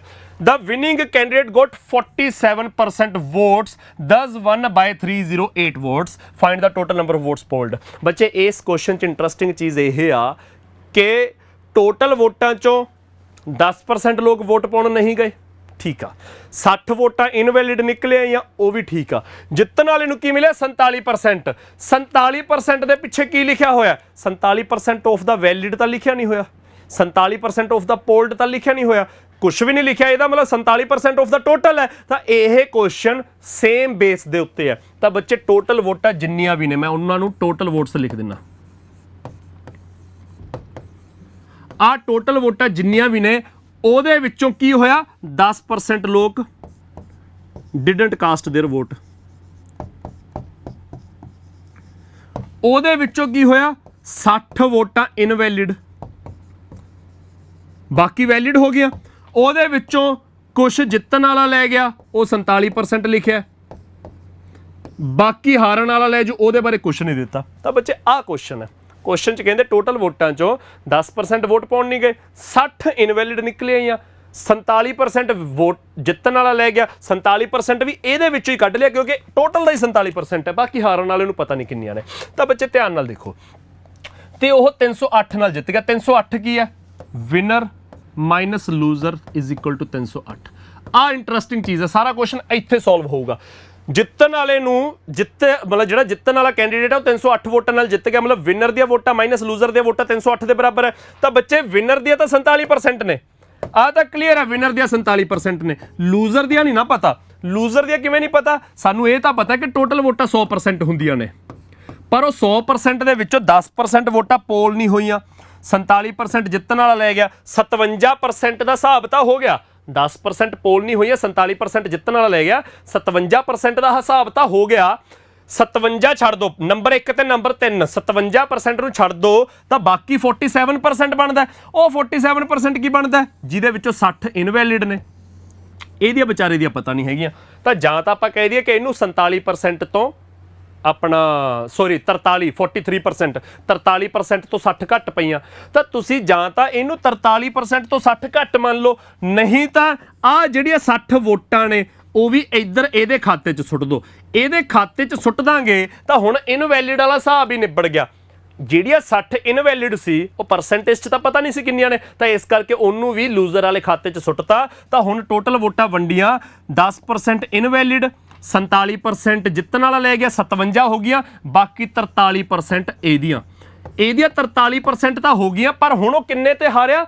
ਜਿਹੜਾ ਵਿਚਾਰਾ ਪਹਿਲਾਂ 308 ਤੇ ਹਾਰ ਰਿਹਾ ਸੀ ਉਹਨੂੰ 60 ਵੋਟਾਂ ਫਾਲਤੂ ਮਿਲ ਗਈਆਂ, ਤਾਂ ਹੁਣ ਉਹ ਕਿੰਨੇ ਤੇ ਹਾਰਿਆ? ਹੁਣ ਉਹ 248 ਤੇ ਹਾਰਿਆ। ਜਿਹੜਾ ਪਹਿਲਾਂ 308 ਤੇ ਹਾਰਿਆ ਸੀ ਉਹ ਹੁਣ 60 ਵੋਟਾਂ ਵੱਧ ਮਿਲ ਗਿਆ, ਤਾਂ ਮਾਰਜਨ ਘਟ ਗਿਆ ਨਾ ਹਾਰਨ ਵਾਲਾ, ਤਾਂ ਹੁਣ ਉਹ 248 ਤੇ ਹਾਰਿਆ। ਤੇ ਪਰਸੈਂਟੇਜ ਦੇ ਵਿੱਚ ਕਿੰਨੇ ਤੇ ਹਾਰਿਆ? 4% ਤੇ। ਤਾਂ ਇਹਦਾ ਮਤਲਬ ਬੱਚੇ 4% ਦੀ ਵੈਲਿਊ 4% ਦੀ ਵੈਲਿਊ 248 ਹੈ, ਤਾਂ 1% ਦੀ ਵੈਲਿਊ 62 ਹੈ। ਤਾਂ ਟੋਟਲ ਵੋਟਾਂ ਜੇ ਪੁੱਛੀਆਂ ਨੇ ਤਾਂ 6200 ਆ ਜਾਣਗੇ। ਜੇ ਸਾਨੂੰ ਟੋਟਲ ਵੋਟਾਂ ਪੁੱਛੀਆਂ ਨੇ ਤਾਂ ਸੀ ਆਪਸ਼ਨ 6200 ਆ ਜਾਊਗਾ। ਇਹ ਆਪਣੇ ਆਪ 'ਚ ਇੰਟਰਸਟਿੰਗ ਕੁਐਸਚਨ ਹੈ ਜਿਹਦੇ ਵਿੱਚ ਇਨਵੈਲਿਡ ਵੋਟਾਂ ਪਰਸੈਂਟੇਜ 'ਚ ਨਹੀਂ ਦਿੱਤੀਆਂ, ਨੰਬਰ 'ਚ ਦੇਤੀਆਂ। ਨੰਬਰ 'ਚ ਦੇਤੀਆਂ ਤਾਂ ਉਹਨੂੰ ਬੱਚੇ ਤੁਸੀਂ ਬਸ ਹੋਰ ਕੁਝ ਨਹੀਂ ਕਰਨਾ, ਹਾਰਨ ਵਾਲੇ ਦੇ ਖਾਤੇ 'ਚ ਸੁੱਟ ਦੇਣੀਆਂ ਨੇ। ਹਾਰਨ ਵਾਲੇ ਦੇ ਖਾਤੇ 'ਚ ਸੁੱਟ ਕੇ ਕੀ ਹੋ ਜਾਊਗਾ? 10 ਤੇ 47 57 ਹੋ ਗਈਆਂ, ਬਾਕੀ 43% ਰਹਿ ਗਈਆਂ। ਉਹ 43% ਇਹਦੇ ਹਿੱਸੇ ਆ ਗਿਆ, ਪਰ ਫਿਰ ਮਾਰਜਨ ਕਿਉਂਕਿ ਇਹਦੀਆਂ 60 ਵੋਟਾਂ 60 ਵੱਧ ਗਈਆਂ ਤਾਂ ਮਾਰਜਨ 60 ਘਟ ਜੂ 248। ਮਾਰਜਨ ਪਰਸੈਂਟੇਜ ਦੇ ਵਿੱਚ 4%, ਉਹਨੂੰ 248 ਰੱਖੋਗੇ ਤਾਂ 1% 62, ਟੋਟਲ ਵੋਟਾਂ 100% 6200। ਆਨਸਰ ਆ ਜਾਊਗਾ ਸੀ ਆਪਸ਼ਨ। ਤਾਂ ਬੱਚੇ ਇਹ ਸਾਡੇ ਇਲੈਕਸ਼ਨਸ ਵਾਲੇ ਕੁਐਸਚਨ ਨੇ। ਇਸ ਤੋਂ ਬਾਅਦ ਆ ਬੱਚੇ ਸਾਡੇ ਵੈਨ ਡਾਇਗਰਾਮ ਵਾਲੇ ਜਿਹੜੇ ਸਿੰਪਲ ਕੁਐਸਚਨ ਬਣਦੇ ਆ। ਅਦਰਵਾਈਜ਼ ਆਪਾਂ ਵੈਨ ਡਾਇਗਰਾਮ ਪੂਰੀ ਦੀ ਪੂਰੀ, ਕਾਫੀ ਬੱਚਿਆਂ ਨੇ ਜਿਨ੍ਹਾਂ ਨੇ ਨੈਬ ਦਾ ਪੇਪਰ ਦਿੱਤਾ ਉਹਨਾਂ ਨੇ ਦੇਖਿਆ ਕਿ ਵੈਨ ਡਾਇਗਰਾਮ ਦਾ ਇੱਕ ਕੁਐਸਚਨ ਬਣਿਆ ਹੋਇਆ ਸੀਗਾ। ਜਿਹੜੇ ਬੱਚਿਆਂ ਨੇ ਥੋੜੀ ਬਹੁਤ ਪ੍ਰੈਕਟਿਸ ਕੀਤੀ ਉਹਨਾਂ ਨੇ ਦੇਖਿਆ ਕਿ 2018 ਦੇ ਕੋਆਪਰੇਟਿਵ ਇੰਸਪੈਕਟਰ ਦੇ ਪੇਪਰ 'ਚ ਵੈਨ ਡਾਇਗਰਾਮ ਦਾ ਕੁਐਸਚਨ ਆਇਆ ਹੋਇਆ ਸੀਗਾ। ਉਹ ਵੈਨ ਡਾਇਗਰਾਮ ਆਪਾਂ ਡੀਆਈ 'ਚ ਪੜ੍ਹਦੇ ਆ, ਕੇਸ ਸਟੱਡੀਜ਼ 'ਚ। ਇਹ ਸਿੰਪਲ ਵੈਨ ਡਾਇਗਰਾਮ ਹੈ ਜਿਹੜੀ ਪਰਸੈਂਟੇਜ 'ਚ ਪੜ੍ਹਦੇ ਆ। ਉਹ ਕਹਿੰਦੇ in an examination 70% of the students passed in English.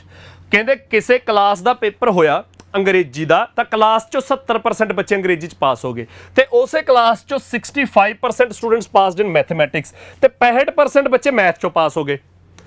If ਜੇ 27% of the students failed in both subjects, examiner ਕਹਿੰਦਾ ਜੇ 65% ਬੱਚੇ ਮੈਥ 'ਚੋਂ ਪਾਸ ਹੋਏ ਤੇ 70% ਇੰਗਲਿਸ਼ 'ਚੋਂ ਪਾਸ ਹੋਏ, ਤੇ 27% ਬੱਚੇ ਦੋਨਾਂ ਸਬਜੈਕਟਸ ਦੇ ਵਿੱਚ ਫੇਲ ਹੋ ਗਏ। ਬੱਚੇ ਇੰਗਲਿਸ਼ ਤੇ ਮੈਥ ਦਾ ਪਾਸ ਦਾ ਡਾਟਾ ਦਿੱਤਾ ਹੈ, 27% ਬੋਥ ਫੇਲਡ ਦਾ ਡਾਟਾ ਹੈ, and 248 students passed in both. then how many students did appear in the examination? ਤਾਂ ਬੱਚੇ ਆਪਾਂ ਕਲਾਸ ਦੇ ਟੋਟਲ ਬੱਚੇ ਫਾਈਂਡ ਕਰਨੇ। how many students did appear in the examination ਦਾ ਮਤਲਬ ਕਲਾਸ 'ਚ ਟੋਟਲ ਕਿੰਨੇ ਬੱਚੇ ਆ। ਬੱਚੇ ਕਲਾਸ ਦੇ ਟੋਟਲ ਬੱਚੇ ਕੀ ਹੁੰਦੇ ਆ? ਕਲਾਸ ਦੇ ਟੋਟਲ ਬੱਚੇ ਤਾਂ ਇਹੀ ਹੁੰਦੇ ਆ ਕਿ ਬਾਈ ਪਾਸ ਵਾਲੇ ਤੇ ਫੇਲ ਵਾਲੇ ਜੋੜ ਲਓ, ਕਿਉਂਕਿ ਜੇ ਕਲਾਸ ਦੇ ਸਾਰੇ ਬੱਚਿਆਂ ਨੇ ਪੇਪਰ ਦਿੱਤਾ ਹੈ ਤਾਂ ਉਹ ਜਾਂ ਪਾਸ ਹੋਏ ਹੋਣਗੇ ਜਾਂ ਫੇਲ ਹੋਏ ਹੋਣਗੇ, ਤਾਂ ਪਾਸ ਪਲੱਸ ਫੇਲ ਜੋੜ ਕੇ ਕਲਾਸ ਦੇ ਬੱਚੇ ਆ ਜਾਣਗੇ। ਤਾਂ ਸਾਡੇ ਹਿਸਾਬ ਨਾਲ ਪਾਸ ਕਿੰਨੇ ਹੋਏ? ਅੰਗਰੇਜ਼ੀ ਵਾਲੇ ਟੀਚਰ ਨੂੰ ਪੁੱਛਿਆ ਜੀ ਤੁਸੀਂ ਕਿੰਨੇ ਪਾਸ ਕੀਤੇ, ਉਹਨੇ 70% ਬੱਚੇ ਗਿਣਾਤੇ ਵੀ ਆ ਪਾਸ ਕੀਤੇ। ਮੈਥ ਵਾਲੇ ਟੀਚਰ ਨੂੰ ਪੁੱਛਿਆ ਤੁਸੀਂ ਕਿੰਨੇ ਪਾਸ ਕੀਤੇ, ਉਹਨੇ 65% ਬੱਚੇ ਗਿਣਾਤੇ ਕਿ ਮੈਂ ਆ ਪਾਸ ਕੀਤੇ। ਤਾਂ ਸਾਡੇ ਹਿਸਾਬ ਨਾਲ ਕਿੰਨੇ ਪਾਸ ਹੈ? ਸਾਡੇ ਹਿਸਾਬ ਨਾਲ ਤਾਂ 70% ਤੇ 65% ਪਾਸ ਹੈ, 135%। ਸਾਡੇ ਹਿਸਾਬ ਨਾਲ ਤਾਂ ਇੰਨੇ ਪਰਸੈਂਟ ਬੱਚੇ ਪਾਸ ਨੇ, ਤੇ ਫੇਲ ਕਿੰਨੇ ਆ? 27% ਫੇਲ ਵੀ ਨੇ। ਤਾਂ ਸਾਡੇ ਹਿਸਾਬ ਨਾਲ ਯਾਰ ਕਲਾਸ 'ਚ ਕਿੰਨੇ ਬੱਚੇ ਹੋ ਗਏ? 70 ਤੇ 65 135, 135 ਤੇ 27 162 ਬੱਚੇ। ਸਾਡੇ ਹਿਸਾਬ ਨਾਲ ਤਾਂ ਕਲਾਸ 'ਚ 162% ਬੱਚੇ ਹੋ ਗਏ, ਪਰ ਕੀ ਕਲਾਸ 'ਚ 162% ਬੱਚੇ ਹੈਗੇ ਨੇ? ਇਹ ਤਾਂ ਬੇਵਕੂਫੀ ਹੈ। ਕਲਾਸ 'ਚ ਤਾਂ 100% ਬੱਚਾ ਹੁੰਦਾ ਹਮੇਸ਼ਾ, ਟੋਟਲ 100% ਲੈਂਦੇ ਆਪਾਂ।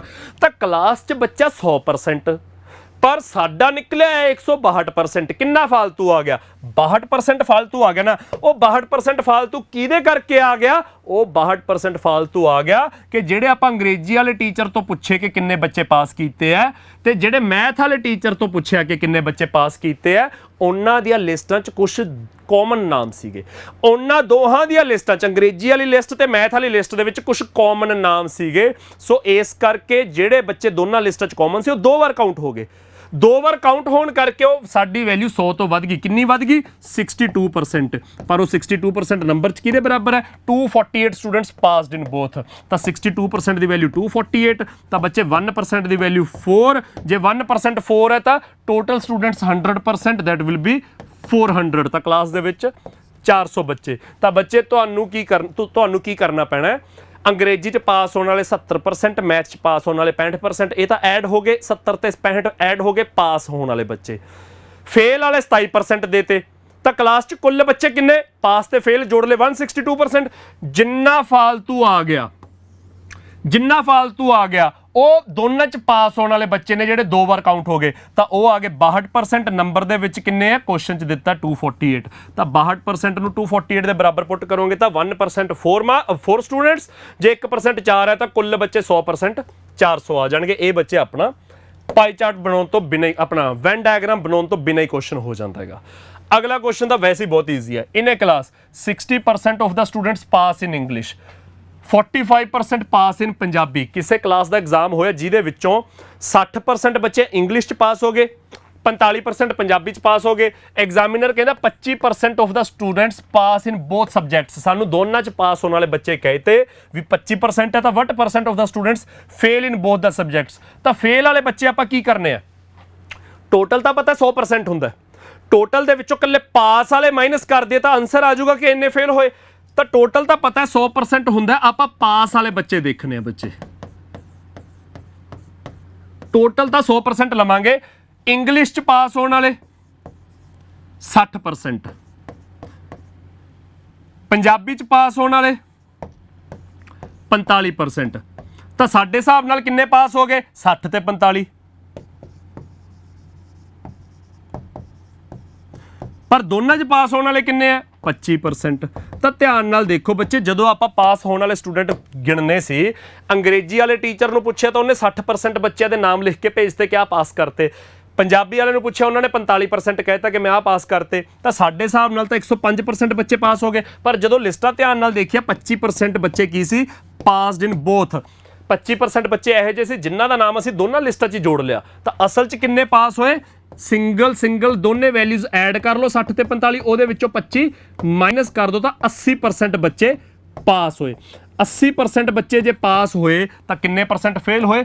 100 ਚੋਂ 80 ਮਾਈਨਸ ਕਰ ਦੋ 20% ਬੱਚੇ ਫੇਲ ਹੋਏ ਕਲਾਸ ਦੇ ਵਿੱਚ। ਤਾਂ ਐਗਜ਼ਾਮੀਨਰ ਨੇ ਫੇਲ ਹੀ ਪੁੱਛਿਆ ਤਾਂ ਡੀ ਆਪਸ਼ਨ ਆ ਜਾਊਗਾ ਬੱਚੇ ਤੁਹਾਡਾ 20% ਬੱਚੇ ਫੇਲ ਹੋਏ। ਤਾਂ ਬੱਚੇ ਇਹ ਕੁਐਸਚਨ ਤੁਸੀਂ ਵੈਨ ਡਾਇਗਰਾਮ ਨਾਲ ਕਰ ਦਿਓ, ਆਪਾਂ ਬਿਨਾਂ ਵੈਨ ਡਾਇਗਰਾਮ ਤੋਂ ਕਰ ਲਾਂਗੇ। ਪਰ ਉਹਦੇ ਲਈ ਬੇਸਿਕ ਇੰਨਾ ਕੁ ਸਮਝ ਆ ਜੇ ਕਿ ਜਿਹੜੇ ਬੱਚੇ ਕਾਮਨ ਨੇ ਉਹ 2 ਵਾਰ ਗਿਣੇ ਗਏ, ਉਹਨਾਂ ਨੂੰ 1 ਵਾਰ ਮਾਈਨਸ ਕਰਨਾ ਹੈਗਾ। ਕਿਉਂ ਮਾਈਨਸ ਕਰਨਾ ਹੈ? ਤੇ ਜਦੋਂ ਮੈਂ ਕੁਐਸਚਨ ਪੁੱਠਾ ਕਰਕੇ ਪਾਇਆ ਉਦੋਂ ਸਾਨੂੰ ਇਹ ਪਤਾ ਲੱਗ ਗਿਆ ਕਿ ਜਿੰਨੇ ਫਾਲਤੂ ਆਏ ਉਹ ਕਾਮਨ ਸੀਗੇ, ਜਿਹੜਾ ਪਿਛਲਾ ਕੁਐਸਚਨ ਸੀ। ਇਹਦੇ ਵਿੱਚ ਆਖਰੀ ਕੁਐਸਚਨ ਕੀ ਹੈ? In an examination 80% students passed in English and 70% students passed in mathematics.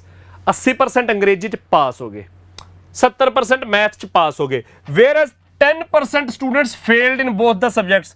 If 144 students passed in both the subjects, then find the total number of students. ਬੱਚੇ ਟੋਟਲ ਕੀ ਹੋਊਗਾ ਕਲਾਸ ਦਾ? ਕਲਾਸ ਦਾ total ਹੋਊਗਾ ਪਾਸ plus fail, ਜਿੰਨੇ ਪਾਸ ਹੋਏ plus ਜਿੰਨੇ fail ਹੋਏ, ਇਹ class ਦਾ total ਹੈ। ਤਾਂ ਪਾਸ ਹੋਣ ਵਾਲੇ ਬੱਚੇ ਕਿੰਨੇ ਆ? 80% ਅੰਗਰੇਜ਼ੀ 'ਚ ਪਾਸ ਹੋ ਗਏ, 70% ਮੈਥ 'ਚ ਪਾਸ ਹੋ ਗਏ। ਇਹ ਤਾਂ ਹੋ ਗਏ ਪਾਸ ਵਾਲੇ ਬੱਚੇ। ਤੇ ਫੇਲ ਵਾਲੇ ਕਿੰਨੇ ਆ? 10% ਫੇਲ ਹੋ ਗਏ। ਤਾਂ ਆਪਣੇ ਹਿਸਾਬ ਨਾਲ ਕਲਾਸ ਦਾ ਬੱਚਾ ਕਿੰਨਾ? 8 ਤੇ 7 80 ਤੇ 70 150 ਤੇ 10 160। ਆਪਣੇ ਹਿਸਾਬ ਨਾਲ ਤਾਂ ਕਲਾਸ 'ਚ 160% ਬੱਚੇ ਆ ਗਏ, ਪਰ ਕਲਾਸ 'ਚ 160% ਬੱਚੇ ਥੋੜੀ ਹੋਣਗੇ, ਕਲਾਸ 'ਚ ਤਾਂ 100% ਬੱਚਾ ਹੋਊਗਾ। ਤਾਂ ਕਿੰਨਾ ਫਾਲਤੂ ਆ ਗਿਆ? 60%। ਉਹ ਕਿਹਦੇ ਕਰਕੇ ਆ ਗਿਆ? 60% ਫਾਲਤੂ ਆ ਗਿਆ ਕਿਉਂਕਿ ਕੁਛ ਬੱਚੇ ਜਿਹੜੇ ਤੁਸੀਂ ਦੋਨੇ ਪਾਸੇ ਗਿਣਨਗੇ ਤਾਂ ਉਹ ਨੇ 60%। ਨੰਬਰ ਦੇ ਵਿੱਚ ਕਿੰਨੇ ਆ? 144। If 144 students passed in both subjects ਤਾਂ 60% ਦੀ ਵੈਲਿਊ ਜੇ 144 ਹੈ ਤਾਂ ਟੋਟਲ ਨੰਬਰ ਆਫ ਸਟੂਡੈਂਟਸ ਦੱਸਣੇ ਆ। ਤਾਂ ਬੱਚੇ 1% ਕਿੰਨਾ ਆ ਗਿਆ? Divide by 60। ਆਪਾਂ 100% ਕੱਢਣੇ ਤਾਂ ਮਲਟੀਪਲਾਈ 100। ਇਹ ਆ ਗਿਆ 5, 5 ਨਾ ਕਰੀਏ, ਇਹ 10 ਤੇ ਕੱਟੋ, ਇਹ ਆ ਗਿਆ 10, ਇਹ ਆ ਗਿਆ 6, 0 0 ਕੱਟਤੀ 6 ਤੇ 144 ਕੱਟਿਆ ਆ ਗਿਆ ਬੱਚੇ ਆਪਣਾ 24 ਇੰਟੂ 10 ਕਰਕੇ ਆਨਸਰ ਵਿਲ ਬੀ 240। ਤਾਂ ਕੈਲਕੂਲੇਸ਼ਨ ਸੌਖੀ ਕਰਨ ਲਈ ਆਪਾਂ 5/3 ਨਹੀਂ ਕੀਤਾ, 10/6 ਕਰਤਾ। ਤਾਂ 10/6 ਨਾਲ ਹੇਠਲਾ 6 ਕੱਟਿਆ 144, 24 ਇੰਟੂ 10 ਕਰਕੇ 240 ਬੱਚੇ ਆਪਣਾ ਬੱਚੇ ਸੀ ਆਪਸ਼ਨ ਆਨਸਰ ਆ ਗਿਆ। ਤਾਂ ਇਹ ਆਪਣਾ ਬੱਚੇ ਪਰਸੈਂਟੇਜ ਦਾ ਸੈਸ਼ਨ ਚੱਲ ਰਿਹਾ ਸੀਗਾ। ਆਖਰੀ ਕੁਐਸਚਨ ਆਪਣਾ ਨਿਬੜ ਗਿਆ। ਘੰਟੇ ਸਵਾ ਘੰਟੇ ਦਾ ਇਹ ਸੈਸ਼ਨ ਆਪਣਾ ਡੇਲੀ ਚੱਲਿਆ ਕਰੂਗਾ। ਟਾਈਮ ਟੇਬਲ ਤੁਹਾਡੇ ਨਾਲ ਸ਼ੇਅਰ ਹੋ ਚੁੱਕਿਆ ਹੈਗਾ। ਆਪਣਾ ਪ੍ਰੈਕਟਿਸ ਕਰਨ ਦਾ ਤਰੀਕਾ ਹਮੇਸ਼ਾ ਇਹ ਰਹੂਗਾ ਕਿ ਸਿਲੇਬਸ ਇੱਕ ਵਾਰ ਤੁਸੀਂ ਕਰ ਲਿਆ ਜਾਂ ਕਰ ਰਹੇ ਹੋ, ਨਿਬੜਨ ਵਾਲਾ ਹੈ, ਬੇਸਿਕਸ ਕਲੀਅਰ ਨੇ, ਕਨਸੈਪਟਸ ਕਲੀਅਰ ਨੇ, ਪ੍ਰੈਕਟਿਸ ਜਿੰਨੀ ਕੁ ਕਲਾਸਾਂ 'ਚ ਕੀਤੀ ਹੈ।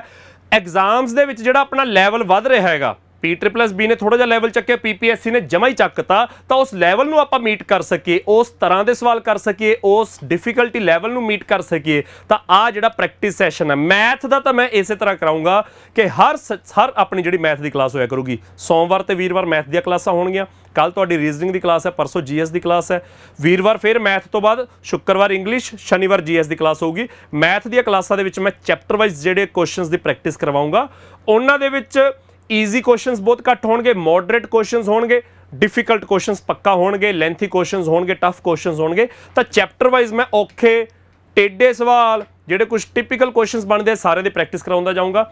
ਤਾਂ ਇਹ ਅੱਜ ਦਾ ਆਪਣਾ ਸੈਸ਼ਨ ਸੀਗਾ ਕੁਆਂਟਸ ਦਾ। ਇਸ ਤੋਂ ਬਾਅਦ ਅਗਲਾ ਸੈਸ਼ਨ ਆਪਣਾ ਰੀਜ਼ਨਿੰਗ ਦਾ ਹੋਊਗਾ। ਤਾਂ ਡੇਲੀ ਦੁਪਹਿਰੇ 12 ਵਜੇ ਤੁਸੀਂ ਸਾਡੇ ਨਾਲ ਜੁੜਦੇ ਜਾਇਓ। ਤਾਂ ਕੱਲ੍ਹ ਨੂੰ ਮਿਲਦੇ ਹਾਂ ਬੱਚੇ ਰੀਜ਼ਨਿੰਗ ਦੀ ਕਲਾਸ ਦੇ ਵਿੱਚ। Thank you.